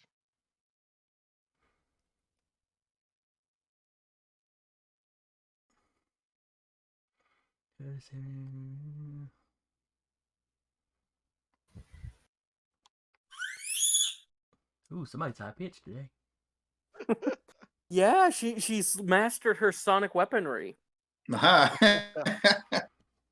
She's been very talkative today. She has, and she's a happy little girl. hmm So this sounds like an accent that you have heard. It's not a group you've had a whole lot of dealings with before Crash Landing. But there is a group out in the cosmos called the Star Forgers. Is that one word or two? Two. They are craftsmen and artificers. They dabble with technology, but not everything they do is technological based. They get into the mystical to some degree. Allegedly, not everybody out in space believes in magic, but you've seen some stuff here on Earth, though.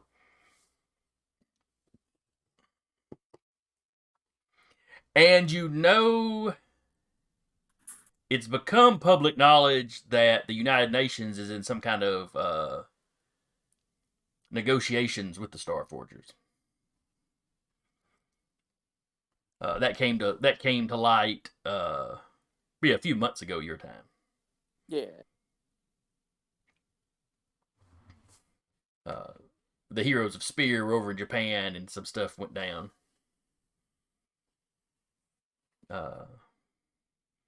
In fact, it was implied that there might be a rogue Star Forger operating on Earth,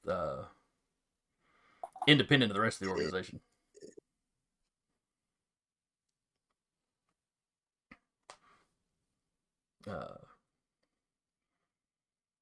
But that's what the accent's making you think of. All right, I pass this along to Everlass and Saint Moon. So we should probably call Spear about this one specific. Now, Jay, you have walked in, and you're getting the hairy eyeball from some of the other patrons. The bartender kind of gives you the up and down look, but hey, what can I get you? Something with tequila. He just points at you and goes, starts pouring something up. He's really got a thirst for that tequila, man. It is his drink of choice. You don't get the impression. This doesn't look like a place that does a lot of mixed drinks, particularly, but he does have some tequila. Good enough. And I'll turn around and kind of return the gaze of everyone that's staring at him. And he's like, "You all don't see a lot of brown people here, do you?" Damn.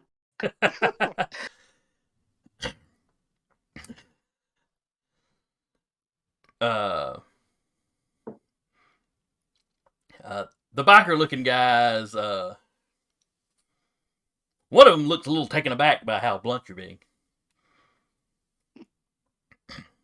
One of them just starts laughing. The bartender's like, hey, maybe not in this neighborhood, but hey, if your money's good.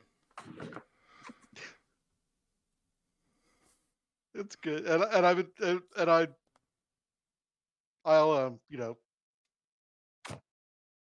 toast him, whatever. Just kind of show I'm not there to cause trouble. Not yet.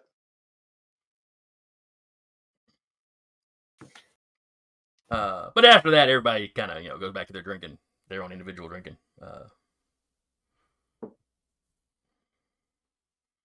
You're pretty sure they're kind of keeping an eye on you, but Well, that's less eyes on us. And then Starbound gives you that info dump.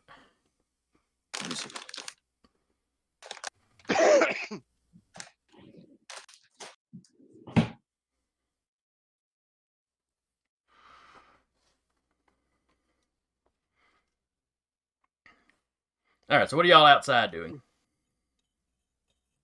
When Starbound was doing the the general scans, did Starbound pick out Lewis?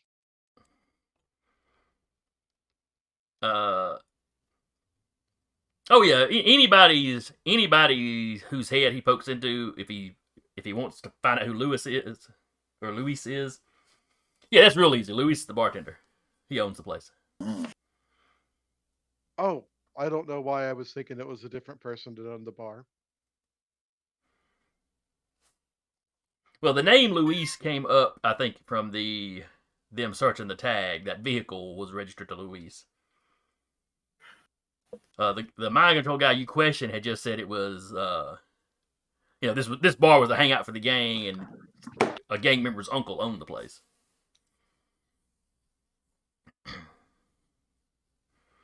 So nothing had really tied the name and this place together quite yet.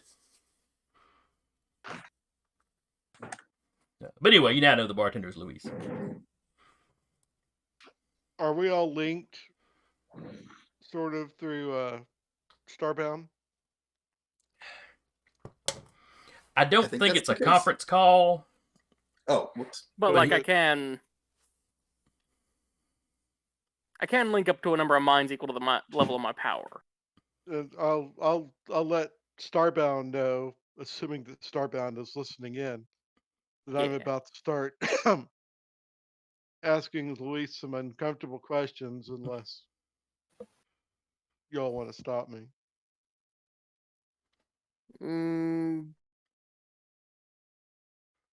Field it to the group. How do y'all feel about potential fight breaking out? Oh, I was counting on it. It's a biker bar. I'm pretty Yeah. sure we handle it. Yeah. So I'll look at the bartender and I'll say, "You look like a Luis." He just kind of looks at him. Yeah, I'm a Luis. I'm looking for a Luis that's been hunting little Ninos or little Oninos. You hear some chairs scoot out from their tables behind you. And the bar, Luis looking at you like, I don't know what you're talking about.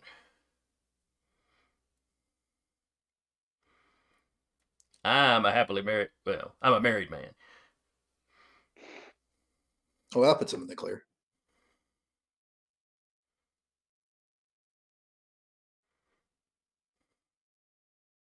How do you say that name? Raydan? Rudney. Rudney? Rudine. Oh, okay. Rudney. Yeah, you mentioned that too. He's like, I've heard some of the guys mention that name. It's like, yeah, so tell me, what does Rudney want with the Ninos? Buddy, I don't know what you're talking about. You hear boots on the floor. People are walking up behind you. I'll just hold up a hand. It's like, you don't want to do that.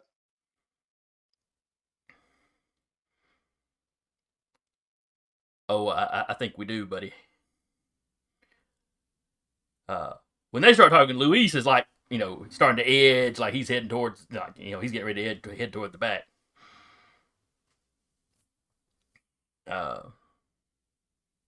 Is Starbound still looking through the window? Yeah. Yeah, pretty much everybody in the bar, which is only 3 or 4 other people, have gotten up and are kind of in a semicircle standing behind Jay. One of them asked you, where'd you hear that name, amigo? Oh, some of your friends have just been spreading it around. You don't look like a cop. No, Hmm? not a cop. What's your interest in it? Someone's hurting kids? I'm interested. That didn't sound right. No, it didn't. That came out bad. That kind of came out in the aspect of someone's Hurting kids? I'm there for it. What's going on?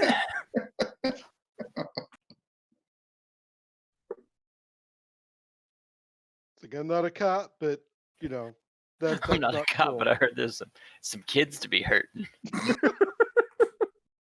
All right, let's try not to make this any creepier than it's turning out to be.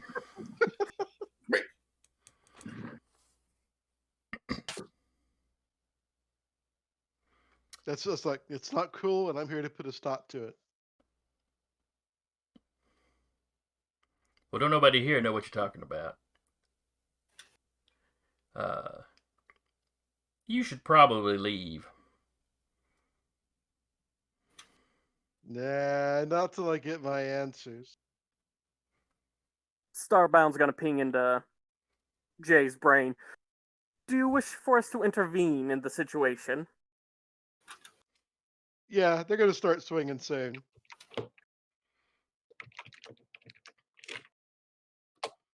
One guy pulls a gun out of his pocket. But my suggestion is to wait till they start. So one guy slides a gun out of his pocket. I think we've given you the only answer you're getting. We don't know what you're talking about. Now you need to go. Luis has disappeared into the back at this point. I'm going to activate my smoke form. I'll look solid. I won't be able to. Oh crap! And you know what? Because I'm not about to wait. That gives Grandma a chance. No, she didn't take over. Oh, that's right. What do you have to roll for her to take over? 1 or a 2. So it's basically she's got a third of a chance. Well, you rolled a 1. I thought I got a 3. I'm seeing a 1 on mine. Nope. I was looking at yours. Oh shit. Oh, Sorry. So you go to So wait, cast your kind of mist form or whatever, which I'm assuming is just making you intangible. Yeah. Right. And as you do that, as Jay does that, he feels his grandmother clawing to the surface.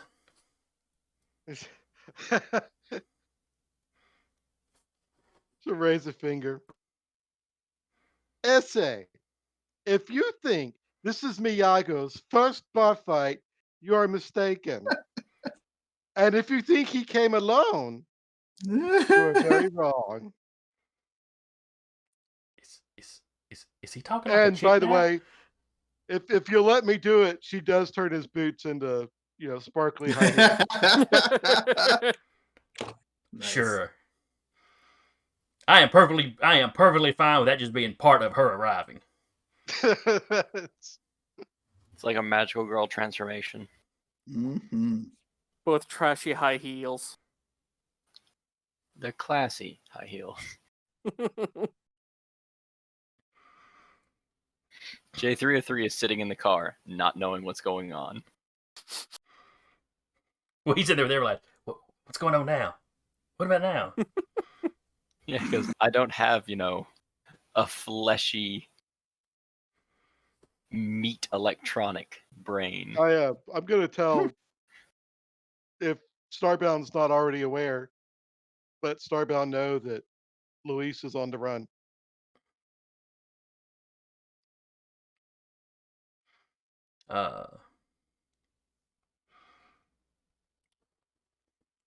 Oh, 1 second, y'all. I'm sorry. No problem. Snake Moon's grandmother, what was her name? Edita. She starts lecturing. They all see the boots change into shoes. One guy steps back and is like crossing himself. He's possessed by a witch. Starbound's gonna toss a rock at the car to get Jay's attention. The robot Jay. And I'm gonna move to intercept. Actually, no. I'll just let I'm sorry, Everlass. Do you want to take care of Lewis while I go into the bar to help out Jay? That was my plan. Yeah, I figured I'd just run back super quick, like. Yeah, super speed's useful like that.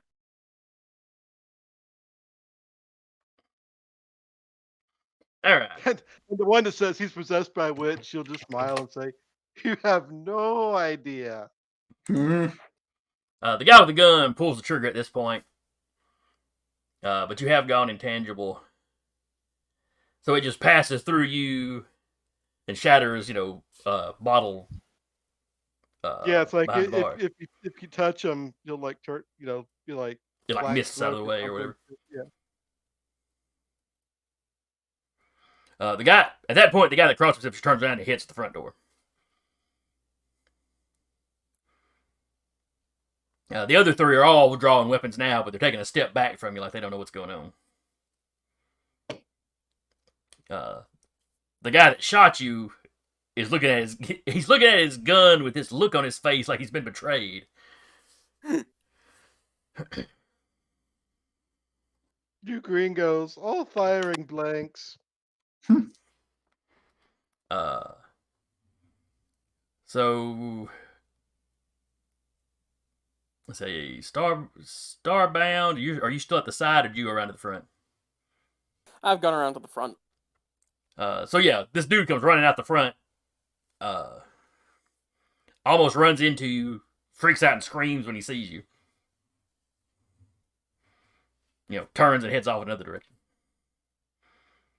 That's Luis, right? No, this is the guy that No, crossed Luis went himself. up back. Yeah, Okay, yeah. this guy. I'm gonna try and grab the guy by his. Gonna try and grab his ankle with my telekinesis. Okay, give me a roll. Nice. All right, thugs. All right. Oh yeah, you got him, no problem. You grab his ankle, he face plants. Running will do you no good against Starbound, bound, bound. You've been bound by Starbound. You've been starbound. No man, you need to be in there. There's a witch in there. She's possessing some guy. And you are trafficking in children for a cult of alien blood mages. Ooh, blood mages. What? Oh man, Rudin A does sound like a sci-fi name. Oh. Anyway, I'm just gonna drag him across the gravel and then hoist him up above me as I go in the door. Is he like hovering behind you as you walk in, or are you just leaving him outside but hanging? Hovering behind me as I walk in. No man, don't take me back in here. J303 will follow behind. And Adina will sit up on the bar and cross her legs and hold her drink in a very feminine, fashion and take a sip. It's like, so, gentlemen, shall we start again and tell us all about Rudan A? The guy with the gun's like, if we tell you what we know, can we leave?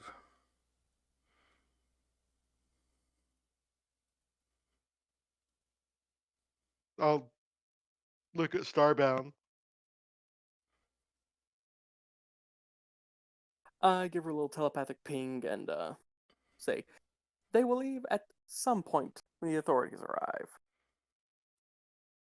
Just say yes. J303 will go already call the cops. Yeah. Discreetly. I promise your souls will be intact. The guy that's hanging in the air behind Starbound's like, take the deal, take that deal. And the rest of them, there's a robot in here, there's an alien in here. Or has J303 walked in? J303 will walk in. All right, so are we doing this Blair Witch, AVP, or Terminator style? The three guys that are still loose are just looking at each other. All right, they set their weapons down. We'll tell you what we know. Yeah, because they're looking at clearly a witch, as their buddy has been saying. And then you've got the alien superhero everybody in town knows, and the robot. It's like, yeah. And his gun has already failed him.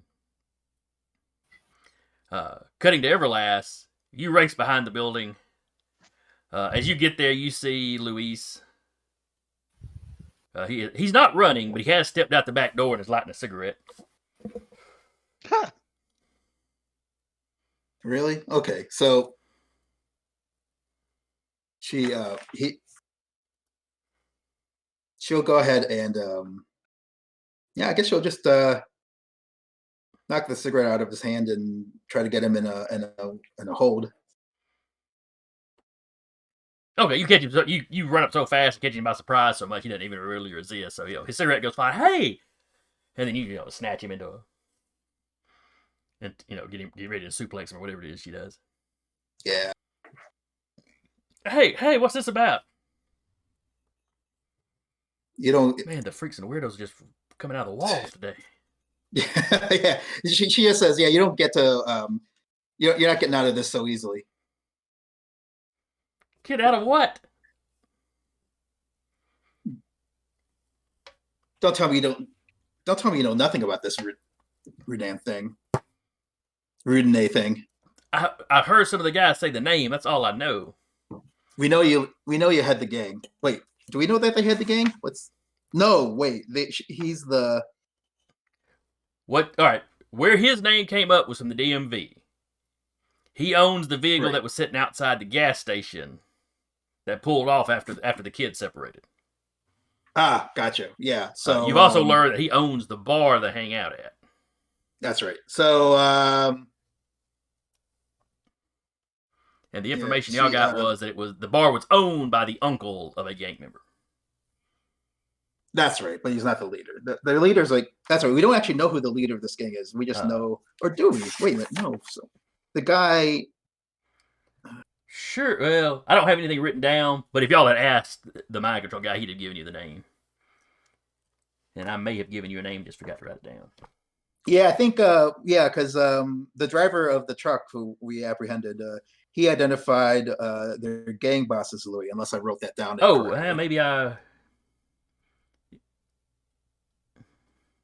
Maybe I forgot to write the owner's name down then. But he also he kind of spoke about Louis as being someone who's different from the person who owns the bar. So that may have just been me getting the notes down wrong. Yeah, and maybe the gang boss is not in fact Louis. That he's we're going to say Louis here. Luis is the bartender, and we will make Lawrence Ryan the actual gang leader. Okay, so I'll say that the traffickers, we know they've been working out this bar. If you're not in charge of them, who is? Look, man, the head of the gang is Lawrence Ryan. You didn't get that name from me though. All right, well my nephew's involved, and they're the only regular customers I've got, so I put up with them. Okay, now how about you not? How about I not get you get where Lawrence can be found from you?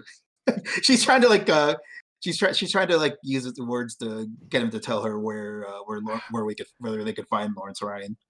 Look, I don't know where he hangs his hat. I know he's in here most evenings. Shoot, the guys in the bar could tell you. I try not to learn any more about what they're doing than I have to. Okay. I assume that I'm getting the vibe that this person's being forthright and honest. I'll give it a willpower roll. All right. Oh, I didn't buy that. I haven't invested in the insights especially yet. So I generated a 10. You're pretty sure he's lying to you when he says he doesn't know where the guy lives. Okay. And probably a little bit when he says that, he just lets them hang out. You get the impression he's probably more involved than he's trying to let them. Right. But but I do get am I correct in getting a sense that he is not directly involved in the gang? Yeah. When you're pretty sure he wasn't BSing when he said he wasn't, in the gang or didn't run the gang. Okay. Or even that he's just heard that name but not really involved with it. Okay. I think what Everlass will say is if we don't find out from if we don't get the answers we're looking for from your clientele, we'll be right back. We'll be right back here. So enjoy the smoke while you can." And then she'll let him go, and then just head back in through the I guess the back entrance to see what's going on with, or at least throw a thought out to see if uh, if the other bar patrons have been a little more forthcoming with you know, or actually no, she would actually think out can you get him to can they lead us to this Lawrence Ryan dude? He's supposed to be the gang leader. That's And what they're she the thinks gang. out. They ought to know where it's at. Oh, they don't know where he's at? That's what they ought to. Right. All right, so inside, like I said, the gang members have put their weapons down. All right, what do y'all? No need. There's no need for violence here. What do you folks need to know?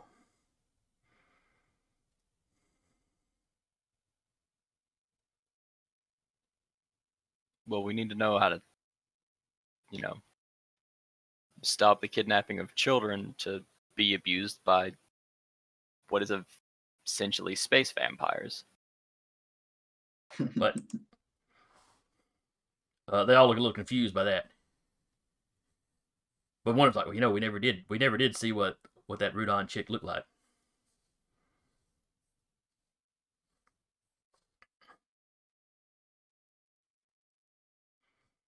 But yes, do you know children are taken? Where is the next meetup location? It's like Anything. you will tell us Look, man, where to find. Lawrence has got the phone thing she gave him. And where is this Lawrence? And how do we find Lawrence? He'll be by here later tonight, or I could call him for you.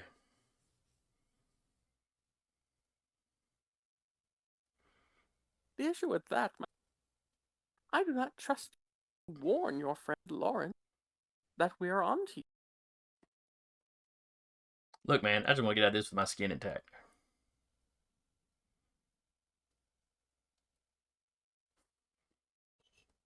Where does Lawrence live?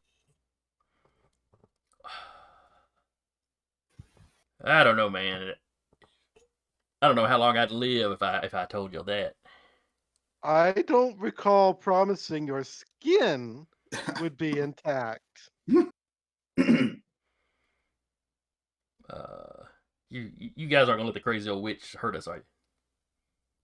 I'm a robot. I'm technically immune to laws. He's an alien. Technically, human laws don't count.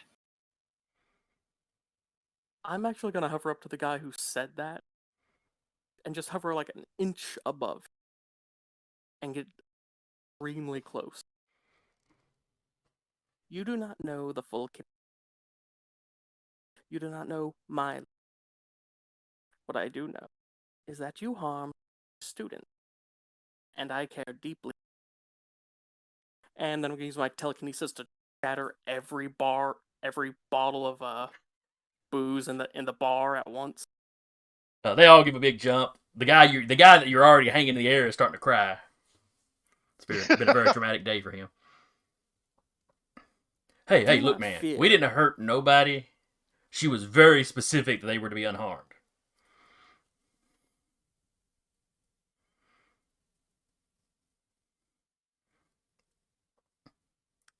We just snatched them or tasered them.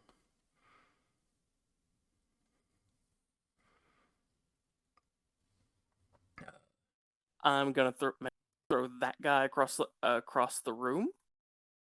As soon as he says he tasered them, Smacks at in the least wall. attempt to. He's unconscious. The other two guys are like, All right, well, this is quickly getting out of hand. Just wanted to have a phone available real quick. here you go. Cool, thanks. And he'll pull back to the spear operation where these aliens were discovered. The blood mages, and like show him the information, be like, she's one of them. So like you were selling children to be put in tubes and have blood drawn from them to make stuff. this is why we want to stop her. Hey, man, we didn't know. Right, but you knew now. You do know now. And you have a moral responsibility to protect your own kind. Okay, yeah, moral responsibility. Gotcha. Pat him on the head. All right, We need to know where he is, so we can find him to tell us where she is, so we can stop her. Okay, well, Lawrence has got an apartment over, and he rattles off street address. And if he's not there, he'll be at his old lady's.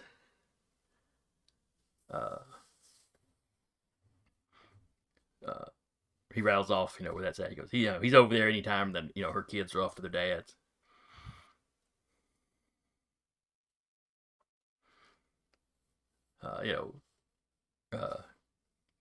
Like he said, he gestures over to his now unconscious buddy.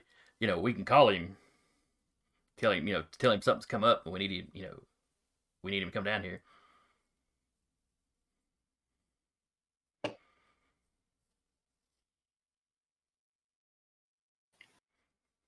Team?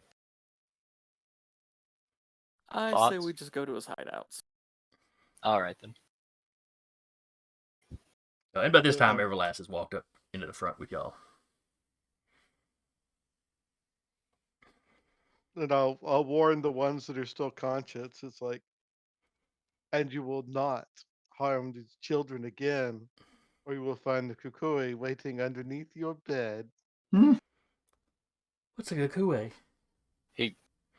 J33 quickly shows it on the phone, hands it back to him. And that's what a kukui is. Yeah, I've got to look at what a kukui is. It's Boogeyman. I figured it was something like that. Now, J303 had already called the police. Yeah. So you got the police cars pull up outside. One of the guys is like, "Oh, thank goodness."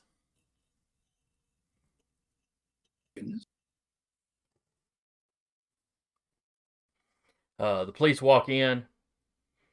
They look around. We got a call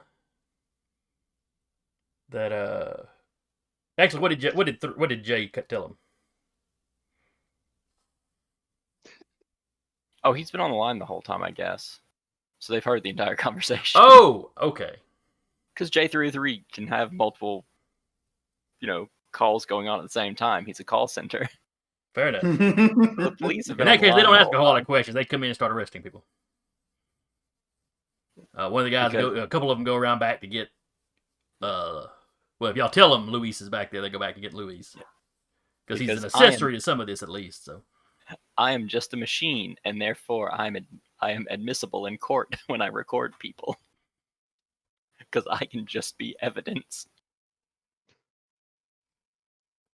one of the officers tells y'all, they're putting out an APB on this Lawrence Ryan guy. Local PD is familiar with him. They know he's involved with this gang, but it's the difference between knowing and being able to prove something. But they'll have some officers go around to those two addresses they gave to see if they can find him.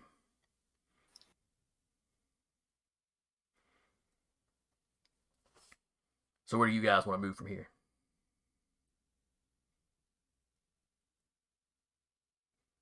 I thought maybe we would crash this place, look for him.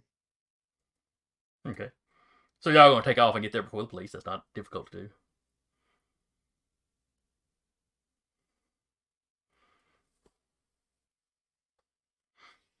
All right, so which address are y'all going to first? His place or his old lady's place? Part of me said group. One will go to his apartment, the other will go to his.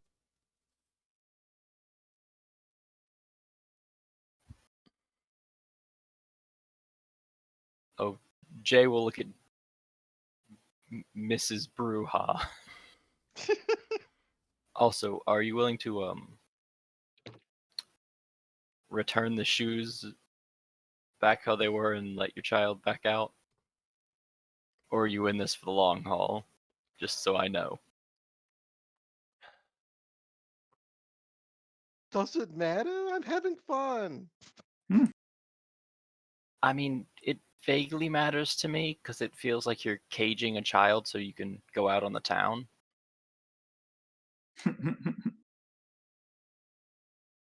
Point taken. Oh, all right. And, Thank you. and she'll let Jay come back, but um, no, the boots are still slippers. Oh, well, I tried. He's like, damn it, not mis boots.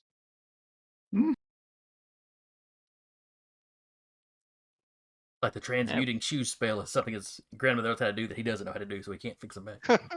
That's the one thing. All right. All right. So which apartment were y'all going to?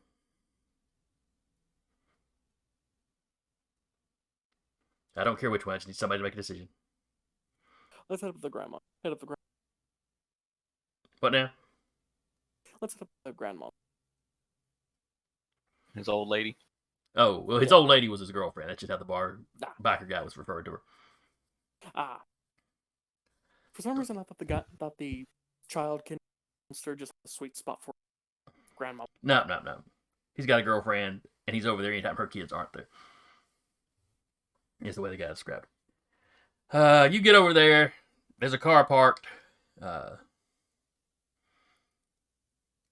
as well as a motorcycle, which looks kind of like some of the motorcycles that were outside the bar. So, Yay! Got it in one. just as y'all are arriving, though, a man comes running out of one of the apartments. He's tugging on, a leather coat, and he's got a motorcycle tucked into one hand as he's trying to tug on his coat with the other one. It's one of those kind of apartment buildings where it's like four units stacked up. He comes out one of the top ones and is like hustling down the stairs to where the bike's parked. Starbound. Throw Anyone want to bet that this is motorcycle into the air. Okay, his bike goes arcing up. Do you just let it come crashing down, or do you just hold it up in the air spinning, or? I'm just gonna let it come crashing. Like I'll guide That's it away harsh, from amigo. any place it could actually damage property. So I'm just gonna let it crash down. Jay will look at Starbound. Do we even know that that's the guy? Did you read his mind to know that that's the guy? Let's be honest. It is incredibly unlikely that isn't the guy we're. Hey, I'm just trying to look out for you, buddy. Dude drops the motorcycle helmet and just starts running down the sidewalk now.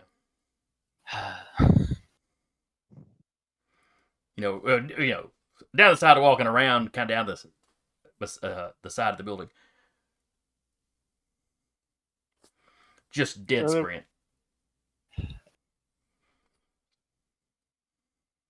Everlass, how fast is your super speed, Everlass? Fast enough for like the speed of a sports car. Okay. I'm faster than a human, but not so. I'll go ahead and let you start chasing down. I'll catch up. I'll take after with Everlass. I'll run after him too. And Jay tries to look tough. The jeans, leather jacket, of course. But he's in the red high heels, which he surprisingly can walk in pretty good. If he can run in high heels, he is truly talented.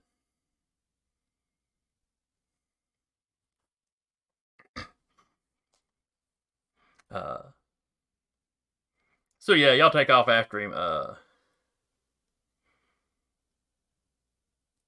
He's basically run back behind the building and is vaulting over like the little chain link, waist high chain link fence in the back.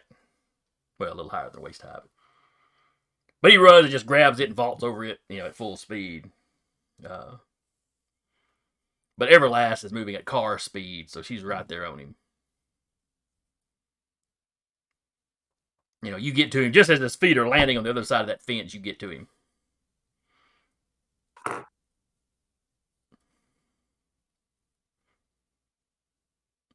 All right, I will. I'll tell him that we want to talk with you about Rudine.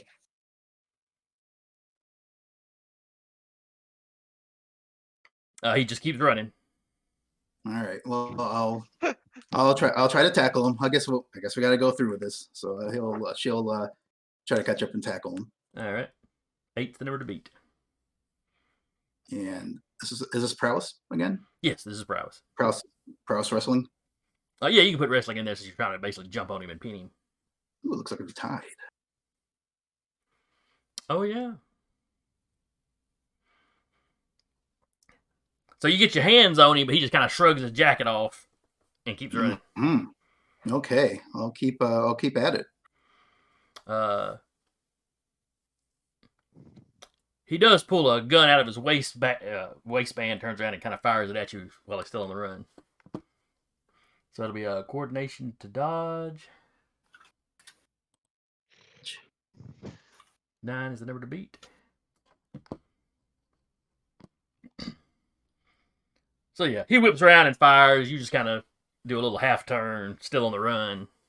Yeah, I'll say, give me that. You're gonna hurt someone with that thing, and then just try to grip it and crush it in my hand. The gun, that is. The rest of you are running around the back, and suddenly that you hear the gunshot, and a piece of the siding of the building kind of goes as it takes the hit.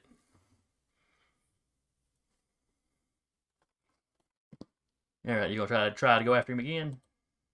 Yeah, I want to try to grab the gun to crush it. Okay. Another wrestling thing? This one probably would there- not involve wrestling because it's basically a disarm. Okay. So just straight up prowess? Yes. Okay. I generated an 8.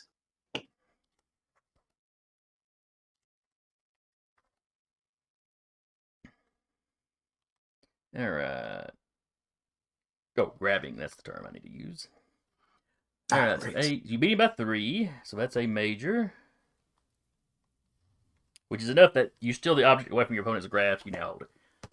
So you snatch it out of his hand without any difficulty, and then with an 8 strength, you just crush it in your hand like a rotten fruit. Yeah, not really trying to crush his hand necessarily. Not yet. Well, you snatched the gun out of his hand and did that. Oh, okay. Cool.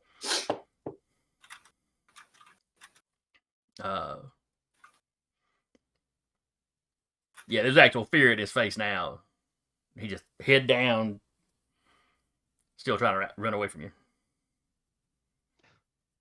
The rest of you are getting to the fence at this point.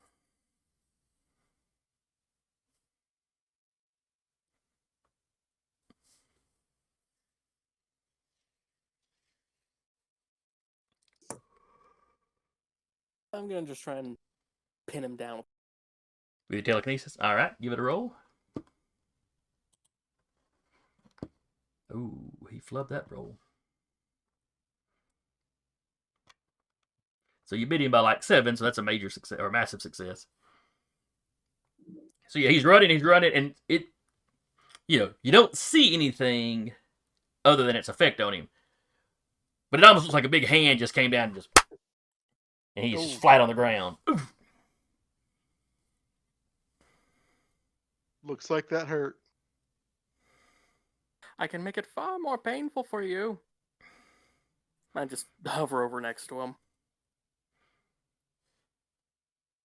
Freaks. What do you want? You Your call it a business freak partner. What business partner? I am currently unemployed. The one you've been giving. Don't know what you're talking about.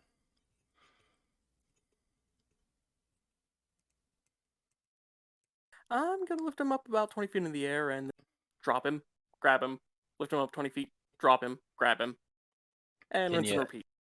Can you bring him down here already? We kind of need to talk. I kind of need to talk to him. One more time. All right. And then I hover him, and then I just Cool. levitate him over to Jay. So we need Rodina, and then he'll hit play and just play the conversation at the bar where they sold him out. I don't know who you're talking about. I don't know those people talking. And I will point to my shoes. It's like, look, this has already cost me a pair of expensive boots. What? Magic, just let it slide. Look, I think you guys have the wrong guy. Who are y'all looking for?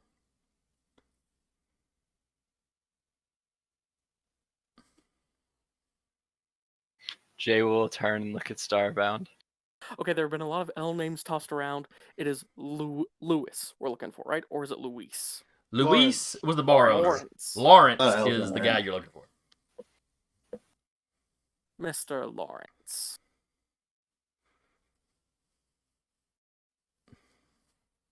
Oh, that's not me. No. He's probably at he's probably at his apartment. I'm gonna root around in his brain.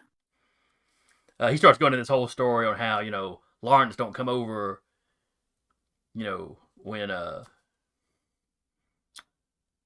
Joe's kids are home. So, it's a good time for him to sneak over. Ooh.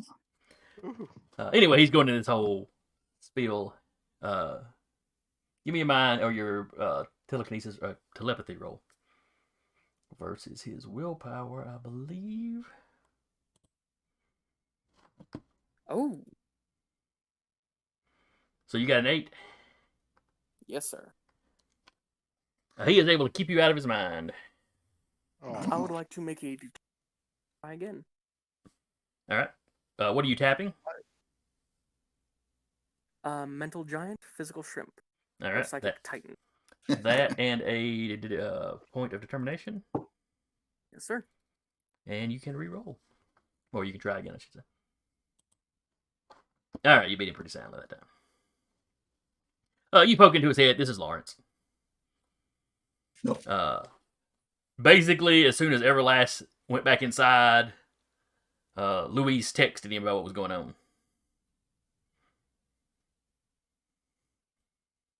So he was trying to make a getaway. What a surprise. That figures. I echo inside his brain. This is the lash of your conscience and self-preservation. Talking to you, Lawrence, for the first time in your life. You should cooperate now.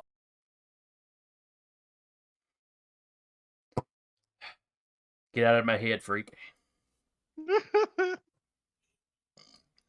Though he You does do stop under- spinning his BS. You do understand that I can pull whatever out of Yeah, that's but not doing admissible. so could be Can the rest of us hear Extremely. this conversation, or is it just in his head? I assume once he guess it's said, just- get out of my head, freak, that it's been out loud. Is it? And when he pulls that information out of your head, it will hurt very badly. Yeah, but if he pulls anything out of my head, that's not admissible in court. J303 says there. Why are all y'all so fucking weird about this? Look, We dude, don't care about court. children are being kidnapped. They've been sold to an alien. I just want to catch this fucking alien and stop them from abducting children and putting them in tubes. You have talked to my That's lawyer just what about I that. want to do today. Doug, I'm not human. I'll just stab you. I don't go to jail for that. I just want to stop children from being hurt. Why are you making this hard on me? Look, let me go. I'll give you the gizmo that we used to call her. And you can set up your own meeting with her. Fair enough.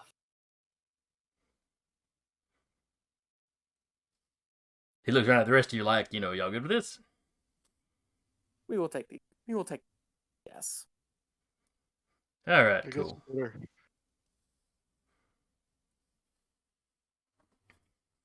I suppose we need to make sure he's not giving us the TV remote. Everyone around him is smarter than him right now. I'm not worried about it. All right. So it's at my apartment. So I'll just tell y'all whatever it is, and then I'll split. How about that? How about we go together? All right, fair enough. Though you wrecked my bike, so I can't drive. That's fine. We'll carry you. All right, so y'all whip over to his house or his apartment. He goes in, pulls up one corner of his carpet. He's cut the floorboards, basically made himself a little, cubby hole. He pulls out Starbound. You recognize it as a fairly standard, mass-produced comm unit. Doesn't use regular radio waves or anything humanity uses, though. So, Wow. Space. what was that? Wow. Picked this up at Space Best Buy.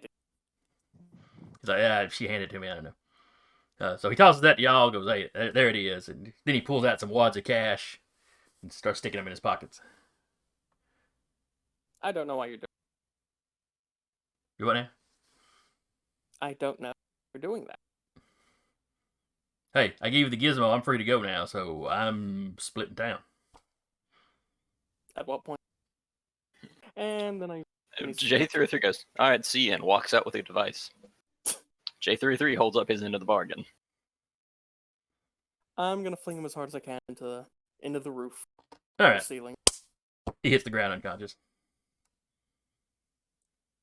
To be fair, as hard as you could, would probably put him through the roof. Yeah.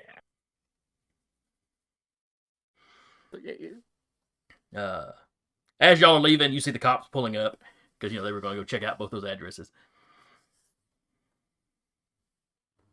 Oh, we did say we would let him go. We didn't say, if he was incapacitated, the cops. So yeah, the cops run in, they find him, wads of cash in his pockets. There's some drugs in that cubby hole. Yeah. Oh, good. They can just do it on the drugs. Because I wanted to keep the communication device so we could actually use it. Well, I'm picturing this Yeah, as y'all are basically flying off as the cop, and then the cops are kind of rolling in. Yeah. Good enough for me. Works for me. Yeah. Starbound, you know how to use this kind of communication device. It's not, it's the equivalent of her giving him a cheap flip phone. Definitely not something she made herself.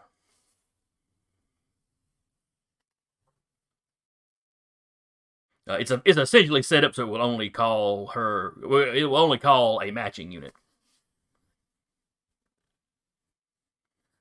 Dial it up once we settle down. All right, you hit the button.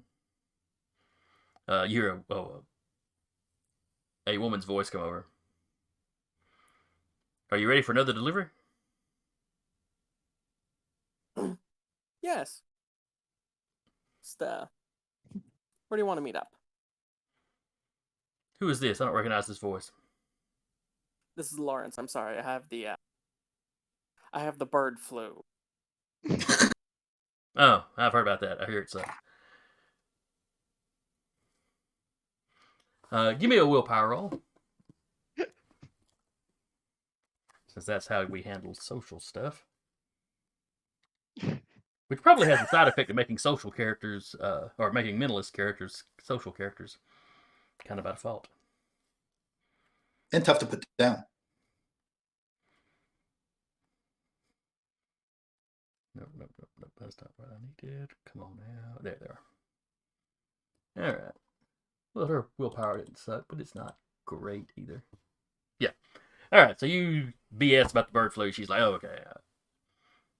I've heard of that.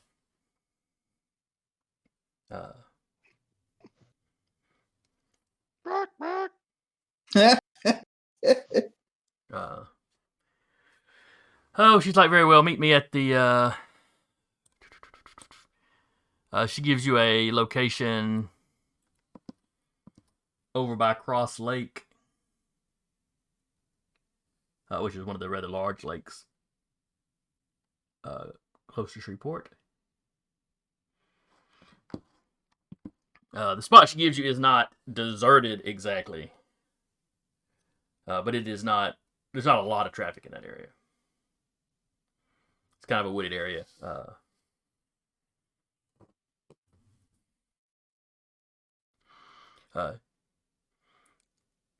She goes, just pull up at the usual time.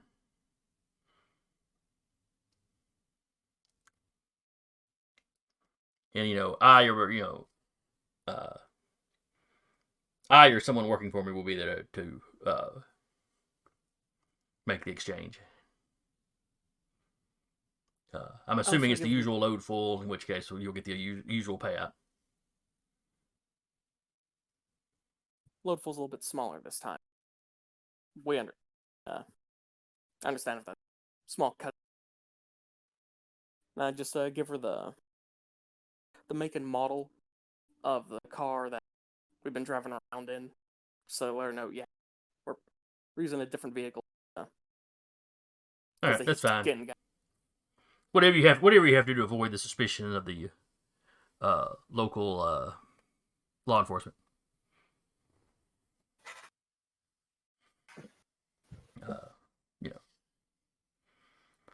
You're the local expert. I leave it to you to avoid all that.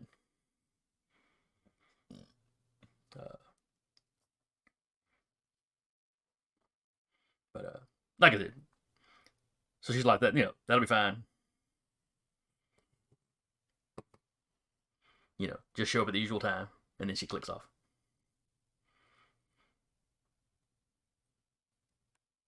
Wait, what's the?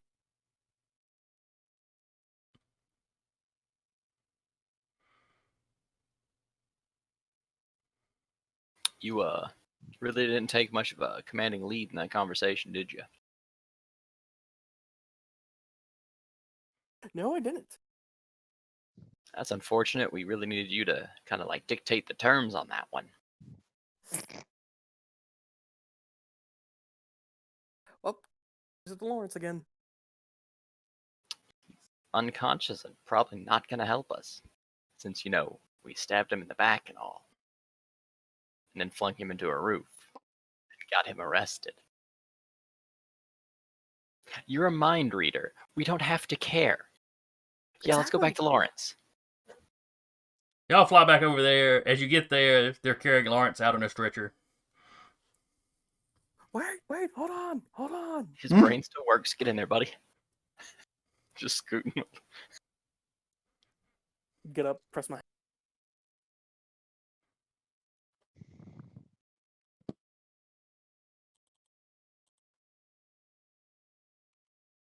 Yeah, you get it there. You get the usual time. Cool, awesome. Basically, it's 8 o'clock in the evening after it's gotten dark.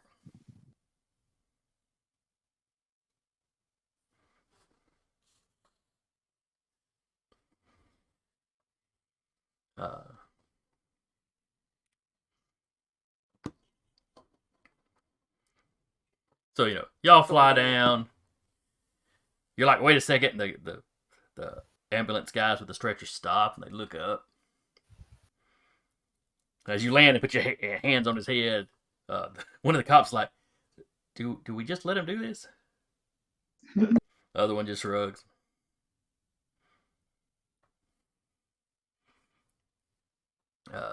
Once you're done, the guy in charge of the scene is I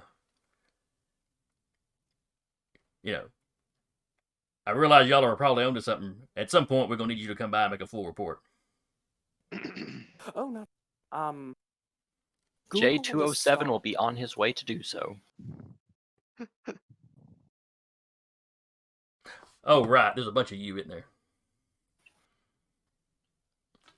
There are multiple serviceable J units, yes. Yeah, that's fine as long as they got a recording or something. The rest of you can come by and make a report later.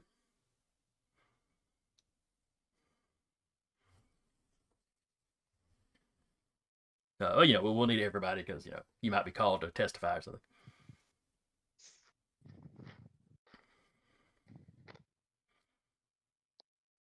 Legally, I think I'd just be described as evidence. Yeah, whatever. We need access to you, Fair enough. and the rest Will of they them would have tag to. you? The rest of them would be testifying for sure. And to be fair, Starbound has probably testified multiple times, being a local hero. Now, Everlass and St. Moon, since I'm not sure that either one of them is legally in the United States, I'm curious how that will work out. Nope. Well, that's a good question. In Yeah, Everlass's case, she's a costumed hero, so she probably wouldn't have to reveal herself. yeah, there's got to be some kind of like. At this point, there ought to be some kind of legal stipulation that still allows that sort of thing. Mm-hmm. Gets around the Yeah, legal. I'm there sure is. we can get Spear to step in. Like, if you're more publicly known under a certain name pseudonym, you're legally allowed to testify under that name pseudonym. Like, Yeah, in the Spear real has definitely worked that out for for their registered heroes. Prior to Spear being formed, it was hit or miss from one, one city or county or state to the other. But all right, we've Well- got the meeting set up. We've got some form of a plan, but also it's almost time. Oh, yep, It it is. is. It is about 4. All right, then we'll wrap here with y'all knowing where the meetup is supposed to take place and when it's supposed to take place. We'll come in next session. We'll probably wrap this story. So some good detective work today. minus the flub right at the end. We avoided all of the fight problems by being more threatening. Well, you did slap a few people around, but they were basically biker gang members, so cannon fodder for superheroes. But anyway, I hope y'all had fun. I had fun running. Hope anybody coming by and watching or listening to us later enjoyed it. And I hope you'll meet us back here next time. Again, I've been your GM, Jason. And with me has been Curtis playing St. Moon. Mike playing Everlass. Good night, everyone. Zach playing Starbound. It's been a blast. And Taylor playing J303. And we will see y'all next time. See ya.